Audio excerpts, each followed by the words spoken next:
আসসালামু আলাইকুম। তোমাদের সবাইকে লার্ন উইথ নিলয় চ্যানেলে স্বাগতম। আজকে এই নতুন লেকচার ভিডিওতে আমরা পড়ব উদ্ভিদ শারীরতত্ত্বের অন্যতম গুরুত্বপূর্ণ টপিক এইচএসসি কিংবা মেডিকেল অ্যাডমিশন টেস্টের জন্য, সেটা হচ্ছে ফটোসিনথেসিস বা সালোক সংশ্লেষণ। তো আজকে আমরা সালোক সংশ্লেষণ থেকে শুরু করে চেষ্টা করব সামনে কিছু দূর পর্যন্ত পড়ে ফেলতে। তো সেই ধারাবাহিকতায় চলো আমরা পড়ায় চলে আসি। শুরু হচ্ছে ফটোসিনথেসিস বা সালোক সংশ্লেষণ। আমাকে জানতে হবে এই ফটোসিনথেসিস বা সালোক সংশ্লেষণ বলতে আসলে কি বোঝায়। এটার একদম বেসিক নলেজটা তোমাদের জানাই আছে, তোমরা এসএসসিতেও হচ্ছে জেনে এসেছিলে। এবার একটু বিস্তারিত জানবে আর একটু গভীরভাবে সম্পূর্ণ মেকানিজমটা তোমরা আত্মস্থ করবে। ঠিক আছে, তাহলে দেখো, ফটোসিনথেসিস বা সালোক সংশ্লেষণ। এই ফটোসিনথেসিস শব্দটাকে ভাঙলে আমি পাই হচ্ছে ফটো, আমি পাই হচ্ছে সিনথেসিস, তাই তো? ফটো মানে কি? ফটো মানে হচ্ছে আলো বা লাইট, আর সিনথেসিস মানে হচ্ছে সংশ্লেষণ করা। তার মানে কি? আলোর সহায়তায় কোনো কিছু সংশ্লেষণ করা বা সৃষ্টি করা, তাই তো? তার মানে বেসিক্যালি ফটোসিনথেসিস বলতে বোঝায় আলোর সাহায্যে কোনো যৌগ পদার্থের সৃষ্টি। ঠিক আছে, যদি তাই হয় তোমাকে জানতে হবে খুবই গুরুত্বপূর্ণ এমসিকিউ, সেটা হচ্ছে ফটোসিনথেসিস শব্দটি সর্বপ্রথম ব্যবহার করেন কে? ফটোসিনথেসিস শব্দটি সর্বপ্রথম ব্যবহার করেন বিজ্ঞানী বার্নেস।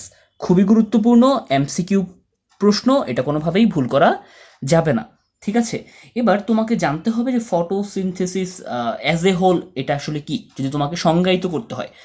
দেখো, এক লাইনে যদি আমি ফটোসিনথেসিস বলতে চাই, আমি বলবো যে আলোক শক্তিকে শোষণ করে সেই আলোক শক্তিকে সঞ্চিত রাসায়নিক শক্তিতে রূপান্তরের যে প্রক্রিয়া, সেই প্রক্রিয়াকে বলা হয় ফটোসিনথেসিস বা সালোক সংশ্লেষণ।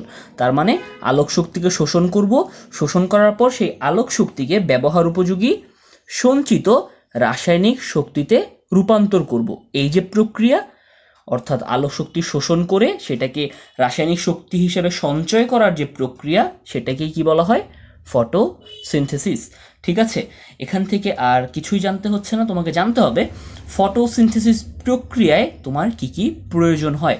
ফটোসিনথেসিস প্রক্রিয়ায় তোমার প্রয়োজন হয় কার্বন ডাইঅক্সাইড, যেটা আমরা কোথা থেকে গ্রহণ করি? বেসিক্যালি আমরা তো করি না, সেটা হচ্ছে উদ্ভিদ করে। ফটোসিনথেসিস কারা করে? উদ্ভিদ করে। সেটা উদ্ভিদ কোথা থেকে কার্বন ডাইঅক্সাইড গ্রহণ করে? বায়ুমণ্ডল থেকে। প্রয়োজন হয় পানি, প্রয়োজন হয় সূর্যালোক এবং ক্লোরোফিল। তার মানে এখান থেকে এমসিকিউ আসবে, ফটোসিনথেসিস প্রক্রিয়ায় প্রয়োজনীয় উপাদান নয় কোনটি? তার মানে প্রয়োজনীয় উপাদান কি কি আছে? কার্বন ডাইঅক্সাইড, পানি, সূর্যালোক, ক্লোরোফিল, তাই না? এটা আমরা আগেই জেনে এসেছিলাম। বায়ু থেকে গৃহীত কার্বন ডাইঅক্সাইড, মূলের মাধ্যমে গৃহীত পানি, সূর্যের আলো এবং পাতায় অবস্থিত ক্লোরোফিল। এই যে সালোক সংশ্লেষণ বা ফটোসিনথেসিস প্রক্রিয়া, তুমি জানো এই প্রক্রিয়ায় উদ্ভিদ কি করে? এই প্রক্রিয়ায় উদ্ভিদ নিজের খাদ্য নিজে তৈরি করে। তার মানে এই প্রক্রিয়ায় উৎপন্ন হয় কার্বোহাইড্রেট বা শর্করা, এবং উপজাত হিসেবে উৎপন্ন হয় অক্সিজেন, যেটা হচ্ছে উদ্ভিদ বায়ুমণ্ডলে ছেড়ে দেয়। যে অক্সিজেন শ্বাস প্রশ্বাস কার্যক্রমে কি করি? আমরা গ্রহণ করি, তাই তো? তাহলে আমরা সালোক সংশ্লেষণের একদম বেসিক মেকানিজম সেটা আমরা জানি। এবার জানতে হবে সালোক সংশ্লেষণের অথেন্টিক সংজ্ঞা, যেই সংজ্ঞা তোমাকে পরীক্ষায় লিখতে হয়। যদি ক নাম্বারে এইচএসসিতে আসে সালোক সংশ্লেষণ কাকে বলে, তোমাকে কি করতে হয়? এই সংজ্ঞাটাই লিখতে হয়, এই সংজ্ঞা দিলে হয় না। ঠিক আছে, তার মানে হচ্ছে আমরা এখন সালোক সংশ্লেষণ কাকে বলে সংজ্ঞাটা জানবো। দেখো কি বলছে, যে শারীরবৃত্তীয় প্রক্রিয়ায় সজীব উদ্ভিদ কোষস্থ ক্লোরোফিল কি করে, তার মানে হচ্ছে যেই ফিজিওলজিক্যাল প্রসেস বা শারীরবৃত্তীয় প্রক্রিয়ায় কাজটা কে করছে? ক্লোরোফিল। সে কি করে? আলোক শক্তিকে এটিপি এবং এনএডিপিএইচ প্লাস এইচ প্লাস নামক রাসায়নিক শক্তিতে রূপান্তরিত করে। এখন মনে হতে পারে যে আবার এটিপি কি, এই এনএডিপিএইচ যোগ এইচ প্লাস এটা কি, তাই না? এটা বেসিক্যালি হচ্ছে সালোক সংশ্লেষণের যে বেসিক মেকানিজম আছে সেই মেকানিজমটাকে সংজ্ঞায়িত করেছে। তার মানে হচ্ছে আমরা ধারাবাহিকভাবে যখন সম্পূর্ণ সালোক সংশ্লেষণ প্রক্রিয়াটা পড়েই ফেলবো, তখন হচ্ছে আমার এই সংজ্ঞাকে আর কিছু মনে হবে না, কেননা আমি তখন মেকানিজমটা জানি। এখন হয়তো বা মেকানিজমটা জানি না বলে সংজ্ঞাটা আমার কাছে কঠিন মনে হতে পারে। তার মানে সংজ্ঞাটায় আবার চলে আসি, যে শারীরবৃত্তীয় প্রক্রিয়ায় সজীব উদ্ভিদ কোষস্থ ক্লোরোফিল সে কি করে? আলোক শক্তিকে এটিপি এবং এনএডিপিএইচ প্লাস এইচ প্লাস নামক রাসায়নিক শক্তিতে রূপান্তরিত করে। আর কি করে? পরবর্তীতে এই যে দুটা রাসায়নিক শক্তি, সেই রাসায়নিক শক্তিগুলোকে কাজে লাগিয়ে কি করে? কার্বন ডাইঅক্সাইড বিজারণের মাধ্যমে কার্বোহাইড্রেট জাতীয় খাদ্য প্রস্তুত করে এবং কি করে, উপজাত হিসেবে অক্সিজেন নির্গত করে। এই যে সামগ্রিক প্রক্রিয়া, এই প্রক্রিয়াকে কি বলে, সালোক সংশ্লেষণ বা ফটোসিনথেসিস। তার মানে ফটোসিনথেসিস বা সালোক সংশ্লেষণে তুমি কয়টা ধাপ পাচ্ছ দেখো তো। সবার প্রথম কাজটা কি হচ্ছে, উদ্ভিদ কোষস্থ ক্লোরোফিল আলোক শক্তিকে এটিপি এবং এনএডিপিএইচ যোগ এইচ প্লাসে পরিণত করছে। তার মানে এই যে রূপান্তর করা, এটা হচ্ছে আমার 1 নাম্বার ধাপ। তারপর কি হচ্ছে, এই যে রূপান্তরিত রাসায়নিক শক্তি, এই রাসায়নিক শক্তিগুলো অর্থাৎ এই এটিপি এবং এনএডিপিএইচ যোগ এইচ প্লাস এদেরকে কাজে লাগিয়ে কি করছে, কার্বন ডাইঅক্সাইড বিজারণের মাধ্যমে কার্বোহাইড্রেট প্রস্তুত করছে। এটা হচ্ছে আমার 2 নাম্বার ধাপ। এবং থার্ডলি কি করছে, উপজাত হিসেবে অক্সিজেন নির্গত করছে। তার মানে তোমাকে যদি সালোক সংশ্লেষণের সংজ্ঞা দিতে বলে, তুমি এই 3টা ধাপ পরপর যদি বলে দাও, তোমার সালোক সংশ্লেষণের সংজ্ঞাটা হয়ে গেল। ঠিক আছে, প্রথম ধাপ রাসায়নিক তৈরি, এটিপি এবং এনএডিপিএইচ যোগ এইচ প্লাস। দ্বিতীয় ধাপ হচ্ছে সেই রাসায়নিক ব্যবহার করে কার্বন ডাইঅক্সাইড বিজারণের মাধ্যমে কার্বোহাইড্রেট বা শর্করা জাতীয় খাদ্য তৈরি। তৃতীয় ধাপ হচ্ছে অক্সিজেন নির্গমন। যদি তাই হয়, আশা করি সালোক সংশ্লেষণের সংজ্ঞা উত্তর করতে পারবো। তোমাকে জানতে হবে মেডিকেল ভর্তি পরীক্ষার জন্য খুবই গুরুত্বপূর্ণ এমসিকিউ, সালোক সংশ্লেষণ প্রক্রিয়ায় এক অণু হেক্সোজ শর্করা বা এক অণু গ্লুকোজ তৈরি করতে কয়টা কার্বন ডাইঅক্সাইড প্রয়োজন হয়, 6 অণু কার্বন ডাইঅক্সাইড প্রয়োজন হয়। কয় অণু পানির প্রয়োজন হয়, 12 অণু পানির প্রয়োজন হয়। এবং কতগুলো ফোটন কণার প্রয়োজন হয়, খুবই গুরুত্বপূর্ণ, 50 থেকে 60টা ফোটন কণার প্রয়োজন হয়। ফোটন কণা কি, আমি বলতে পারি যে আলোর হচ্ছে একদম বেসিক ইউনিট। আলোর বেসিক ইউনিটকে আমি কি বলি, ফোটন, তাই তো। আলো ফোটন রূপে আমরা পাই। এবং সালোক সংশ্লেষণকে এ কারণে কি বলে, সালোক সংশ্লেষণ একটি জটিল জারণ বিজারণ প্রক্রিয়া। ঠিক আছে, তার মানে কোনোভাবেই ভুল করা যাবে না। এমসিকিউ আসবে, সালোক সংশ্লেষণ প্রক্রিয়ায় এক অণু হেক্সোজ শর্করা প্রস্তুত করতে কয় অণু কার্বন ডাইঅক্সাইড প্রয়োজন হয়, 6 অণু কার্বন ডাইঅক্সাইড। কয় অণু পানির প্রয়োজন হয়, 12 অণু। তার মানে কার্বন ডাইঅক্সাইড 6 অণু, পানি 12 অণু। এবং কতগুলো ফোটন কণা, 50 থেকে 60টি।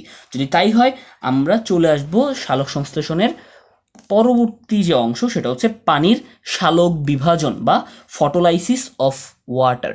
আমি বুঝে নেই সালোক বিভাজন মানে কি। সালোক মানে কি, সালোক মানে আলোক সহ, তাই তো। তারপর দেখো, এই যে সালোক শব্দটার হচ্ছে আলোক সহ। তার মানে এই যে সালোক এবং বিভাজন, বিভাজন মানে কি, ভাগ করা, বিভক্ত করা। তার মানে সালোক বিভাজন বলতে বোঝায় আলোর সহ বা আলোর মাধ্যমে বিভাজন, তাই তো, বা আলোর উপস্থিতিতে বিভাজন। তার মানে সহজ কথায় পানির সালোক বিভাজন বলতে বোঝায় সালোক অর্থাৎ আলো সহ বা আলোর উপস্থিতিতে পানির বিভাজন। দেখো তাহলে মানে কি হয়, আলোর উপস্থিতিতে পানি বিভাজিত হয় বা ভেঙে যায়। পানি ভেঙে কি তৈরি হয়, অক্সিজেন তৈরি হয়, হাইড্রোজেন আয়ন তৈরি হয় অর্থাৎ প্রোটন তৈরি হয় এবং ইলেকট্রন তৈরি হয়। তার মানে খুবই গুরুত্বপূর্ণ, এখান থেকে প্রশ্ন আসবে পানির সালোক বিভাজনে উৎপন্ন হয় না কোনটি। তার মানে পানির সালোক বিভাজনে বা ফটোলাইসিস অফ ওয়াটার এর মাধ্যমে কি কি উৎপন্ন হয়, অক্সিজেন, এর মাধ্যমে উৎপন্ন হয় হচ্ছে হাইড্রোজেন আয়ন অর্থাৎ হচ্ছে প্রোটন এবং ইলেকট্রন। ঠিক আছে, একটা মজার বিষয় হচ্ছে অধ্যায়ের সামনে তোমরা জানবে, এই যে সালোক সংশ্লেষণ প্রক্রিয়ায় বা গাছ কি করে, বায়ুমণ্ডলে অক্সিজেন ছাড়ে না। এই যে অক্সিজেন, এই অক্সিজেনটা বেসিক্যালি পানির সালোক বিভাজন থেকে আসে। বুঝতে পেরেছো? তার মানে এই যে সালোক বিভাজনের মাধ্যমে অক্সিজেন সৃষ্টি হচ্ছিল পানি ভেঙে, সেই অক্সিজেনটাই কি হয়, পরিবেশে মুক্ত হয়, যেটা হচ্ছে আমরা সামনে আসলে জানবো। ঠিক আছে, এবার আমরা চলে আসবো হচ্ছে সালোক সংশ্লেষণ অঙ্গ। তার মানে আসলে উদ্ভিদের কোন অঙ্গে সালোক সংশ্লেষণ হয়। তুমি বুঝতেই পারছো সালোক সংশ্লেষণ হয় হচ্ছে কোথায়, ক্লোরোপ্লাস্টে, পাতায় অবস্থিত ক্লোরোপ্লাস্টে। তার মানে ক্লোরোপ্লাস্টই হচ্ছে সালোক সংশ্লেষণের প্রধানতম স্থান। ঠিক আছে, এখানেই সালোক সংশ্লেষণ প্রক্রিয়া শুরু হয়, এখানেই সালোক সংশ্লেষণ প্রক্রিয়া শেষ হয়। আমাকে জানতে হবে ক্লোরোপ্লাস্ট কোথায় থাকে। ক্লোরোপ্লাস্ট প্রায় সমগ্র ধরনের সবুজ উদ্ভিদে থাকে। কোথায় থাকতে পারে, সবুজ শৈবাল, ব্রায়োফাইট, টেরিডোফাইট, জিমনোস্পার্ম এবং অ্যাঞ্জিওস্পার্ম উদ্ভিদে। ঠিক আছে, যদি তাই হয় এখান থেকে আমাদের কি পড়তে হবে আমরা বুঝে গেলাম। এবার আমরা চলে আসবো হচ্ছে পরবর্তী পেজে, আমরা জানবো যে কোথায় কোথায় ক্লোরোপ্লাস্ট পাওয়া যায় না। ঠিক আছে, তার মানে কারা সালোক সংশ্লেষণ করতে পারে না। দেখো, সায়ানোব্যাকটেরিয়াতে কি নেই, ক্লোরোপ্লাস্ট নেই। ঠিক আছে, সায়ানোব্যাকটেরিয়াতে ক্লোরোপ্লাস্ট নেই। তাহলে ওরা কিভাবে হচ্ছে নিজের খাদ্য নিজে প্রস্তুত করে? দেখো, ওদের ক্লোরোপ্লাস্ট নেই, কিন্তু হচ্ছে ওদের কি আছে, ওদের গায়ে এক ধরনের ফটোসিনথেটিক পিগমেন্ট থাকে, এক ধরনের রঞ্জক থাকে, যেই রঞ্জক ব্যবহার করে ওরা খাদ্য উৎপন্ন করে। সেই রঞ্জক পদার্থগুলো কোথায় থাকে? সেই রঞ্জক পদার্থগুলো থাকে হচ্ছে থাইলাকয়েডের গায়ে। তোমরা যদি প্রথম অধ্যায় কোষের গঠন পড়ে আসো, তোমরা থাইলাকয়েড মেমব্রেন প্লাস্টিড পড়ার সময় জেনে এসেছো।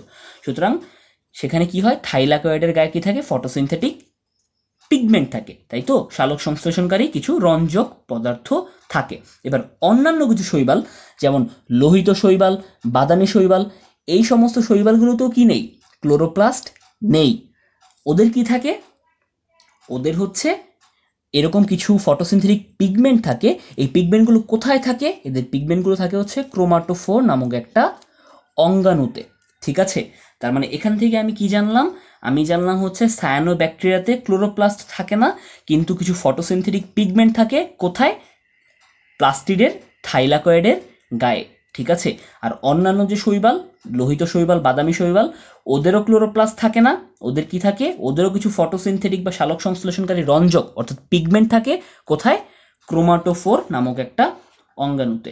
ঠিক আছে, এখান থেকে আর কিছু জানতে হচ্ছে না, তোমাকে জানতে হবে এই যে এত সমস্ত পিগমেন্টের কথা বলছো, সালোক সংশ্লেষণের জন্য সবচেয়ে গুরুত্বপূর্ণ পিগমেন্ট কি মনে হয়? সবচেয়ে গুরুত্বপূর্ণ পিগমেন্ট হচ্ছে ক্লোরোফিল। ঠিক আছে, এই ক্লোরোফিল কোথায় থাকে?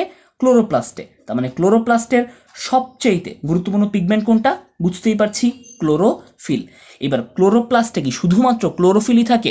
19 পর্যন্ত আমরা শুধুমাত্র এই ক্লোরোফিলের নামটাই শুনতাম, কিন্তু এখন আমি জানবো যে এই ক্লোরোপ্লাস্টের মধ্যে ক্লোরোফিল ছাড়াও, এই ক্লোরোফিল নামক রঞ্জক পদার্থ ছাড়াও অন্যান্য রঞ্জক পদার্থ থাকে। তারা কি? তারা হচ্ছে ক্যারোটিনয়েডস, তারা হচ্ছে ফাইকোবিলিনস। ঠিক আছে, তাহলে এই ক্যারোটিনয়েডস কারা কারা আছে? ক্যারোটিনয়েডস হচ্ছে ক্যারোটিন এবং জ্যান্থোফিল, তারা সবাই হচ্ছে রঞ্জক পদার্থ, তারা সবাই পিগমেন্ট। এবং ফাইকোবিলিনস কারা কারা আছে? ফাইকোবিলিনস আছে হচ্ছে ফাইকোসায়ানিন এবং ফাইকো ইরিথ্রিন। এর মধ্যে এই ফাইকো ইরিথ্রিন শুধুমাত্র কোথায় থাকে? শুধুমাত্র শৈবালে পাওয়া যায়। তার মানে এখান থেকে এমসিকিউ আসবে, নিচের কোন রঞ্জকটি শুধুমাত্র শৈবালে পাওয়া যায়? উত্তর কি হবে? ফাইকো ইরিথ্রিন। তার মানে তুমি ক্লোরোপ্লাস্টের মধ্যে কি কি রঞ্জক পেলে? তুমি ক্লোরোপ্লাস্টের মধ্যে পেলে হচ্ছে ক্লোরোফিল, তুমি ক্লোরোপ্লাস্টের মধ্যে পেলে হচ্ছে ক্যারোটিনয়েডস। এই ক্যারোটিনয়েডসের ভিতরে আবার কারা কারা ছিল? এই ক্যারোটিনয়েডসের মধ্যে ছিল হচ্ছে ক্যারোটিন, এর মধ্যে ছিল জ্যান্থোফিল, এবং তুমি পেলে হচ্ছে ফাইকোবিলিনস। এই ফাইকোবিলিনসের মধ্যে কি কি ছিল? ফাইকোসায়ানিন এবং ফাইকো ইরিথ্রিন। ঠিক আছে, এর মধ্যে এই যে ফাইকোবিলিনসের ফাইকো ইরিথ্রিন, সেটা শুধুমাত্র কোথায় পাওয়া যেত? সেটা শুধুমাত্র পাওয়া যেত শৈবালে। তো আশা করি এখান থেকে বুঝতে কোনো সমস্যা হয়নি। এবার আমাকে জানতে হবে ক্লোরোপ্লাস্টের অবস্থান। তুমি বুঝতেই পারছো, সবুজ উদ্ভিদের পাতায় এবং হচ্ছে কচি কাণ্ডে কি থাকে? ক্লোরোপ্লাস্ট থাকে, তাই তো। এবং ক্লোরোপ্লাস্ট থাকে বলেই আসলে উদ্ভিদটা কি হয়? উদ্ভিদটা দেখতে সবুজ হয়। তার মানে দেখো, আমরা ঠিক এই কথাটাই বলছিলাম যে উচ্চ শ্রেণীর উদ্ভিদের কচি কাণ্ড এবং কি পাতায় ক্লোরোপ্লাস্ট থাকে। ঠিক আছে, এবং সবচেয়ে বেশি ক্লোরোপ্লাস্ট কোথায় থাকে? সবচেয়ে বেশি ক্লোরোপ্লাস্ট থাকে পাতায়। যেহেতু পাতায় সবচেয়ে বেশি ক্লোরোপ্লাস্ট থাকে, তার মানে কি? তার মানে হচ্ছে সালোক সংশ্লেষণ বা ফটোসিনথেসিস সবচেয়ে বেশি হয় কোথায়? পাতায়। ঠিক এই কারণে পাতাকেই কি করা হয়? সবুজ পাতাকেই ফটোসিনথেসিস বা সালোক সংশ্লেষণের প্রধান অঙ্গ হিসেবে চিহ্নিত করা হয়। এখান থেকে প্রশ্ন আসবে, সালোক সংশ্লেষণের প্রধান অঙ্গ কোনটি? উত্তর কি হবে? উত্তর হবে পাতা বা সবুজ পাতা। ঠিক আছে, আশা করি এটা বুঝতে সমস্যা হচ্ছে না। এইবার তোমাকে জানতে হবে, দেখো এখানে কি বলেছিল যে সবুজ শৈবাল, রিক্সিয়া, এদের সমস্ত দেহ জুড়ে কি থাকে? ক্লোরোপ্লাস্ট থাকে। ঠিক আছে, তাহলে এখান থেকে একটা প্রশ্ন আসতে পারে, বলো তো প্রশ্নটা কিভাবে আসবে? প্রশ্নটা আসবে, দেখো এখানে 3টা অপশন আছে। কিছুক্ষণ আগে তুমি এখানে লোহিত শৈবাল, বাদামি শৈবাল পড়ে এসেছিলে, তার মানে এখান থেকে খুব সহজেই প্রশ্নটা করা যায়, নিচের কোনটিতে ক্লোরোপ্লাস্ট নেই বা নিচের কোনটিতে ক্লোরোপ্লাস্ট থাকে না। ঠিক আছে, যদি তাই হয় তার মানে হচ্ছে এই 3টার মধ্যে ক্লোরোপ্লাস্ট থাকে, বাকি এগুলোতে ক্লোরোপ্লাস্ট থাকে না, কিন্তু অন্যান্য ফটোসিনথেটিক পিগমেন্ট থাকে। তার মানে এই লাইনটা আমরা কি করব? এই লাইনটাও আমরা দাগিয়ে নিব। ঠিক আছে, এবার তোমাকে জানতে হবে যে ক্লোরোপ্লাস্ট পাতার মধ্যে থাকে আমি জানি, কিন্তু পাতার আসলে কোথায় থাকে? তুমি যদি পাতার ত্বক চিন্তা করো, পাতার একদম ত্বকের নিচেই এক শ্রেণীর কোষ থাকে যাকে আমরা বলি হচ্ছে মেসোফিল টিস্যু। ঠিক আছে, পাতার মেসোফিল কোষ বা মেসোফিল টিস্যু। ঠিক আছে, এই মেসোফিল টিস্যুগুলো আবার দুই ভাগে বিভক্ত থাকে। একটা হচ্ছে প্যালিসেড প্যারেনকাইমা টিস্যু আর একটা হচ্ছে স্পঞ্জি প্যারেনকাইমা টিস্যু। তার মানে পাতার ঠিক নিম্নতকে কি থাকে, দেখো যদি এই চিত্রটা খেয়াল করো, এই যে পাতা, এই যে একদম পাতার বহিতক, তাই তো? এই বহিতকের নিচে আমি এই যে টিস্যুগুলো পাচ্ছি, এরা হচ্ছে কি, এরা সবাই পাতার মেসোফিল টিস্যু। এই মেসোফিল টিস্যুগুলো হচ্ছে দুইটা স্তরে বিভক্ত। এই যে উপরের দিকে লম্বা লম্বা, এরা হচ্ছে প্যালিসেড প্যারেনকাইমা। এই যে নিচের দিকে গোল গোল, এরা হচ্ছে স্পঞ্জি প্যারেনকাইমা। ঠিক আছে, যদি তাই হয় দেখো এখানে সেই কথাটাই বলা হয়েছে। বলা হচ্ছে যে পাতার মেসোফিল টিস্যুতে ক্লোরোপ্লাস্ট বিন্যস্ত থাকে। একবীজপত্রী উদ্ভিদের পাতায় মেসোফিল কোষগুলো কি একই রকম, কিন্তু দ্বিবীজপত্রী উদ্ভিদের মেসোফিল টিস্যুগুলো কয় রকমের হয়, দুই রকম হয়, বা মেসোফিল টিস্যুগুলো দুই ভাগে বিভক্ত থাকে। এখান থেকে এমসিকিউ আসবে, একবীজপত্রী উদ্ভিদের মেসোফিল টিস্যু একই রকম, কিন্তু দ্বিবীজপত্রী উদ্ভিদের মেসোফিল টিস্যু কয় রকম বা কয় ভাগে বিভক্ত, দুই ভাগে বিভক্ত। উপরের দিকে যেটা থাকে সেগুলো হচ্ছে ঘনভাবে সন্নিবেশিত, লম্বা, এবং ওদেরকে আমরা কি বলি, প্যালিসেড প্যারেনকাইমা। এবং নিচের দিকে ফাঁকা ফাঁকাভাবে অবস্থিত গোলাকার যে টিস্যুগুলো আছে বা কোষগুলো আছে সেটাকে আমরা বলি স্পঞ্জি প্যারেনকাইমা। তার মানে এই প্যালিসেড প্যারেনকাইমা এবং স্পঞ্জি প্যারেনকাইমা তারা অ্যাজ এ হোল পাতার মেসোফিল টিস্যু গঠন করে, তাই তো? পাতার ত্বকের নিচের কোষগুলো গঠন করে। এখান থেকে আর কিছু জানতে হচ্ছে না। এই যে তুমি মেসোফিল টিস্যুগুলো পাচ্ছ, এই যে প্যালিসেড প্যারেনকাইমা স্পঞ্জি প্যারেনকাইমাগুলো পাচ্ছ, এই প্যারেনকাইমা সেলগুলোর ভিতরে কি থাকে, ক্লোরোপ্লাস্ট অবস্থান করে থাকে। ঠিক আছে, এখান থেকে আর কিছু লাগবে না। জানতে হবে রঞ্জক পদার্থ, সেটা আমরা অলরেডি কিছুটা পড়ে এসেছি, আমাদের এখন জানতে খুব বেশি কষ্ট হবে না। দেখো রঞ্জক পদার্থ আমরা কি বলছিলাম, যে সালোক সংশ্লেষণে জড়িত রঞ্জক পদার্থগুলো কি কি ছিল, ক্লোরোফিল, ক্যারোটিনয়েডস এবং হচ্ছে ফাইকোবিলেন্স, তাই তো? দেখো আমরা কিছুক্ষণ আগে এটা পড়ে এসেছিলাম, ক্লোরোফিল, ক্যারোটিনয়েডস আর ফাইকোবিলেন্স। দেখো তো ক্যারোটিনয়েডসের মধ্যে যেন কী কী ছিল, একটু খেয়াল করো, মনে আছে কিনা? ক্যারোটিনয়েডসের মধ্যে ছিল হচ্ছে, বলো, ক্যারোটিন এবং জ্যান্থোফিল। এবং ফাইকোবিলেন্সের মধ্যে কী কী ছিল? ফাইকোবিলেন্সের মধ্যে ছিল হচ্ছে, মনে আছে, বলো কি ছিল? ছিল ফাইকোসায়ানিন এবং ফাইকো ইরিথ্রিন, তাই তো? এবার আমরা সেই রঞ্জক পদার্থ বা সেই পিগমেন্টগুলো সম্পর্কে বিস্তারিত জানবো।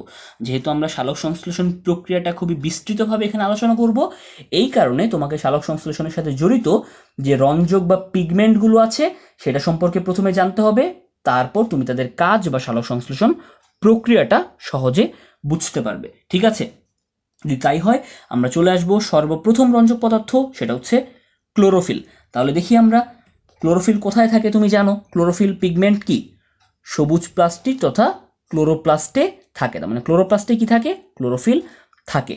ঠিক আছে, এবং ক্লোরোপ্লাস্ট যেন কোথায় থাকে, মাত্র পড়ে আসলাম, পাতার মেসোফিল টিস্যুতে অধিক পরিমাণে থাকে। এবার মজার বিষয় হচ্ছে ক্লোরোপ্লাস্টের মধ্যে ক্লোরোফিল কয় রকমের হয়? ক্লোরোফিল বেসিক্যালি দুই রকমের হয়, একটা হচ্ছে ক্লোরোফিল এ আর একটা হচ্ছে ক্লোরোফিল বি। ঠিক আছে, ক্লোরোফিল এ কে আমরা প্রকাশ করি সিএইচ এ এবং ক্লোরোফিল বি হচ্ছে সিএইচ বি। তার মানে সিএইচ দিয়ে আসলে ক্লোরোফিল বোঝাচ্ছে। ঠিক আছে, তাহলে দেখো ক্লোরোপ্লাস্টে তুমি কি কি পাচ্ছ, ক্লোরোফিল এ পাচ্ছ, ক্লোরোফিল বি পাচ্ছ, আর তুমি কি পাচ্ছ, তুমি জ্যান্থোফিল পাচ্ছ, তুমি ক্যারোটিন পিগমেন্ট পাচ্ছ। তোমাকে জানতে হবে এখান থেকে প্রত্যেকের বর্ণ।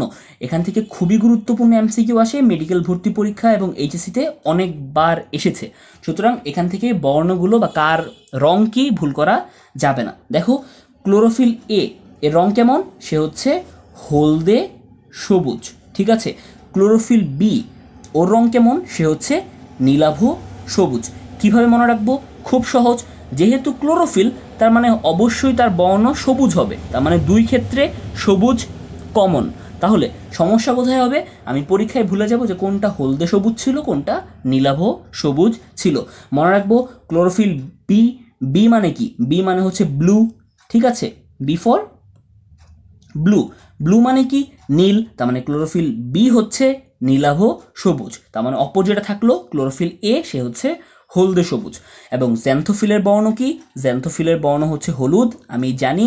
এবং ক্যারোটিন, এটা তো আমি নিশ্চিতভাবেই জানি, ক্যারোটিনের বর্ণ হচ্ছে কমলা। তার মানে এখানে আমি 4টা বর্ণ পেলাম, ভুল করা যাবে না। ক্লোরোফিল এ হলদে সবুজ, chlorophyll b, b for blue, তার মানে হচ্ছে নীলাভ সবুজ, জ্যান্থোফিল হলুদ, ক্যারোটিন কমলা। ঠিক আছে, এবার তোমাকে জানতে হবে, দেখো একটা কথা, যে বিজ্ঞানীরা ধারণা করেন যে ক্লোরোফিল এ একমাত্র পিগমেন্ট যেটা হচ্ছে শোষিত আলোক শক্তিকে সালোক সংশ্লেষণে কাজে লাগায়। তার মানে এটা কি জানলাম, তার মানে হচ্ছে এই যে পিগমেন্টগুলো আছে তারা কি করে, আলোক শক্তি শোষণ করে। এই রঞ্জক পদার্থগুলো সূর্যের আলো শোষণ করে সালোক সংশ্লেষণে সহায়তা করে, কিন্তু সব রঞ্জক সালোক সংশ্লেষণে সহায়তা করে না। শুধুমাত্র ক্লোরোফিল এ কি করতে পারে, সালোক সংশ্লেষণে সেই আলোটাকে কাজে লাগাতে পারে। আর বাকি রঞ্জকগুলো কি করে, বাকি রঞ্জকগুলো হচ্ছে শুধুমাত্র ক্লোরোফিল এ কে আলো প্রোভাইড করে বা সাপোর্ট দেয়। ঠিক আছে, ঠিক এই কথাটাই বলেছে।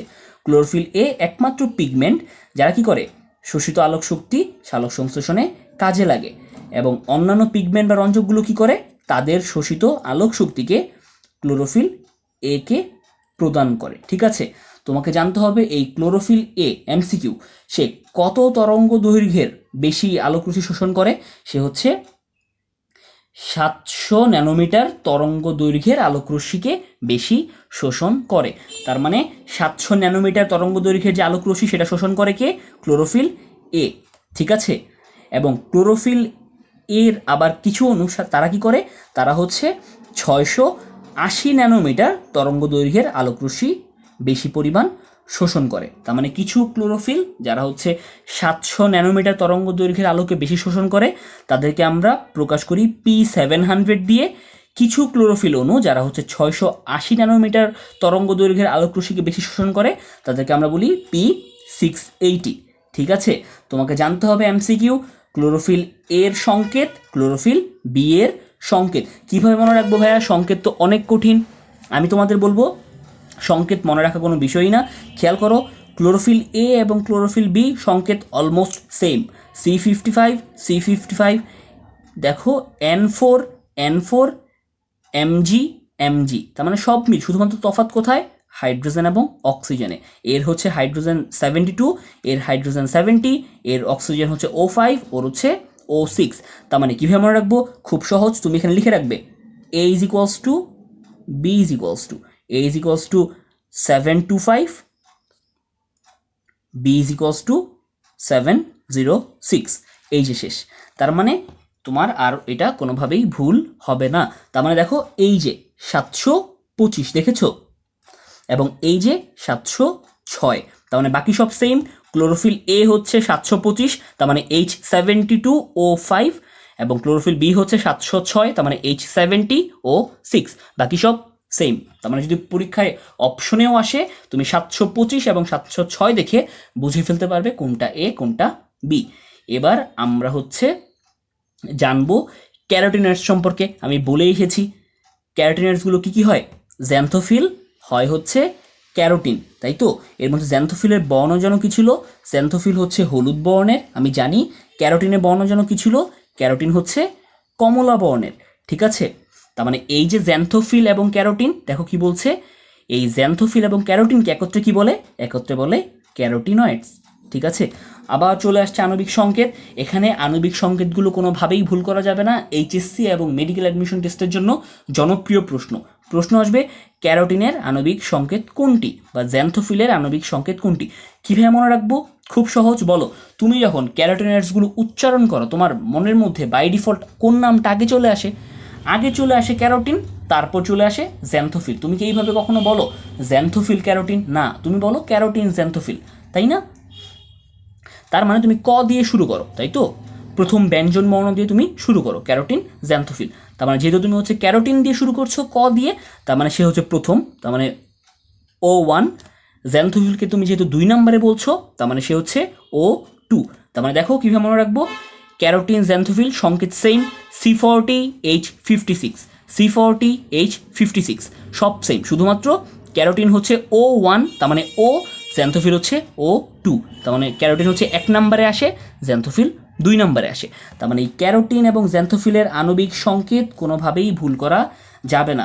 আমি আবারও বলছি, এই পেজ থেকে বর্ণ এবং হচ্ছে সংকেত মাস্ট, কোনোভাবেই কি করা যাবে না, ভুল করা যাবে না। সবচেয়ে ভালো হয় তুমি যদি কি করো, একটা পেজের মধ্যে লিখে এখানে লাগিয়ে নিতে পারো। ঠিক আছে, এবার আমরা চলে আসবো ফাইকোবিলেন্স। তুমি জানো ফাইকোবিলেন্স আমরা বলেই এসেছি।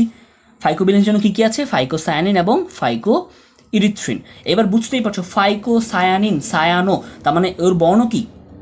ওর বর্ণ হচ্ছে নীল। তার মানে ফাইকোসায়ানিনের বর্ণ কি? ফাইকোসায়ানিনের বর্ণ হচ্ছে নীল। এবং ফাইকো ইরিথ্রিন, তার মানে যে ইরিথ্রো বা ইরিথ্রিন, তার মানে এই শব্দের অর্থ কি? লাল। তার মানে ফাইকো ইরিথ্রিনের বর্ণ কি? লাল বর্ণের। এখান থেকে বর্ণ আসবে। ফাইকোসায়ানিনের বর্ণ কেমন? নীল বর্ণের। ফাইকোস ইরিথ্রিন কেমন? লাল বর্ণের। এই যে নীল লাল, এদেরকে একত্রে তুমি কি বলো? এদেরকে তুমি একত্রে বলো ফাইকোবিলেন্স, তাই তো? এবার তোমাকে জানতে হবে কোথায় ফাইকোবিলেন্স পাওয়া যায়। সায়ানোব্যাকটেরিয়া এবং লোহিত শৈবালে কি পাওয়া যায়? ফাইকোবিলেন্স পাওয়া যায়, কোনোভাবেই ভুল করা যাবে না। সায়ানোব্যাকটেরিয়া এবং লোহিত শৈবালে কি পাওয়া যায়? ফাইকোবিলেন্স পাওয়া যায়। আবার বললাম সেম আণবিক সংকেত তোমাকে জানতেই হবে। ফাইকোসায়ানিনের আণবিক সংকেত এবং ফাইকো ইরিথ্রিনের আণবিক সংকেত। দেখো মজার বিষয়, ওদের আণবিক সংকেতগুলো অলমোস্ট সেম। ফাইকোসায়ানিন আণবিক সংকেত কি? C34, দেখো O8N4। ফাইকোইরিথ্রিনও সেম, C34O8N4। শুধুমাত্র তফাৎ কোথায়? তফাৎ হচ্ছে ফাইকোসায়ানিন হচ্ছে H44, ফাইকোইরিথ্রিন হচ্ছে H46। তার মানে সব সেম, তফাৎটা হচ্ছে হাইড্রোজেনে। কিভাবে মনে রাখবো? মনে রাখবো দেখো ফাইকোসায়ানিন, সায়ানিনের মধ্যে লাস্টে কি আছে? দুইটা দন্তন্য, তার মানে একই জিনিস দুইবার। কিন্তু ফাইকো ইরিথ্রিন কি? বানানটা ভিন্ন, একই জিনিস দুইবার নেই। তার মানে যেহেতু এখানে একই জিনিস দুইবার, এর হাইড্রোজেনেও একই জিনিস দুইবার, তার মানে 4 4। এই তো শেষ। আমি তাহলে এখান থেকে কৌশলে মনে রেখে ফেলবো ফাইকোসায়ানিন, তার মানে হচ্ছে ন একই জিনিস দুইবার, হাইড্রোজেনও হচ্ছে H44 একই জিনিস দুইবার। আর ফাইকোইরিথ্রিন এক জিনিস দুইবার নেই, এ কারণে ওরও কি 4 নেই, ওরটা হচ্ছে 4 6, বাকি সব সেম। তার মানে হচ্ছে সংকেত, আবারও বলছি কোনোভাবেই ভুল করা যাবে না। এবার এত এত এত এত তুমি রঞ্জক পদার্থ বা পিগমেন্ট পড়লে কি মনে হয় সবচেয়ে গুরুত্বপূর্ণ পিগমেন্ট কোনটা? অবশ্যই সবচেয়ে গুরুত্বপূর্ণ পিগমেন্ট হচ্ছে ক্লোরোফিল। ঠিক আছে, ক্লোরোফিল হচ্ছে সবচাইতে গুরুত্বপূর্ণ পিগমেন্ট। আর বাকি সমস্ত যে পিগমেন্টগুলো আছে, এই বাকি সমস্ত পিগমেন্ট অর্থাৎ ক্যারোটিনয়েডস বা ফাইকোবিলেন্স, তারা হচ্ছে আনুষঙ্গিক পিগমেন্ট, তার মানে তারা হচ্ছে সাপোর্টিভ রোলে থাকে। ঠিক আছে, দেখো এখান থেকে একটা এমসিকিউ ভর্তি পরীক্ষায় আসে, খুবই জনপ্রিয় এমসিকিউ, ভুল করাই যাবে না। অ্যান্টেনা পিগমেন্ট কি বলছে? ক্লোরোফিল এ ছাড়া বাকি সমস্ত পিগমেন্টকে বলা হয় অ্যান্টেনা পিগমেন্ট। কেন? তারা হচ্ছে অ্যান্টেনার মতো কি করে? সাপোর্ট দেয়। তার মানে তারা দেখো কি করে? আলোক শক্তি শোষণ করে সেটা ক্লোরোফিল এ কে প্রদান করে। কেননা তুমি গত পেজে ঠিক পড়ে এসেছিলে যে শুধুমাত্র ক্লোরোফিল এ কি করতে পারে? সংগ্রহিত আলোকটাকে সালোক সংশ্লেষণে ব্যবহার করতে পারে, আর বাকিরা পারে না। বাকিরা শুধু আলোটা ক্লোরোফিল এ কে প্রোভাইড করে। যেহেতু বাকিরা পারে না, এই কারণে অন্যান্য সমস্ত পিগমেন্টকে তুমি বলো অ্যান্টেনা পিগমেন্ট। আর প্রধানতম পিগমেন্ট কোনটা যে সালোক সংশ্লেষণ করে? সে হচ্ছে ক্লোরোফিল এ। ঠিক আছে, তার মানে তোমাকে যদি প্রশ্ন করে নিচের কোনটি অ্যান্টেনা পিগমেন্ট নয়, উত্তর কি হবে? উত্তর হবে ক্লোরোফিল এ। কারণ ক্লোরোফিল এ নিজে সালোক সংশ্লেষণ করে, আর বাকিরা নিজে পারে না, ক্লোরোফিল এ কে সাহায্য করে, ক্লোরোফিল এ কে হচ্ছে আলোটা পাস করে দেয়। এই কারণে বাকিদেরকে বলা হয় অ্যান্টেনা পিগমেন্ট। এই ভুলটা আমি যখন এইচএসসিতে ছিলাম, আমার হচ্ছে প্রথম এই ভুলটা অনেক বেশি হতো। আমি তোমাদের এর জন্য সতর্ক করছি, অ্যান্টেনা পিগমেন্ট ক্লোরোফিল ছাড়া বাকি সব, কোনোভাবেই কিন্তু ক্লোরোফিল না। ঠিক আছে, ক্লোরোফিল এ না। যদি তাই হয় তোমাদের জন্য প্রশ্ন থাকবে, বলো তো তাহলে ক্লোরোফিল বি সে কি অ্যান্টেনা পিগমেন্ট হবে? অবশ্যই ক্লোরোফিল বি অ্যান্টেনা পিগমেন্ট হবে। কেন?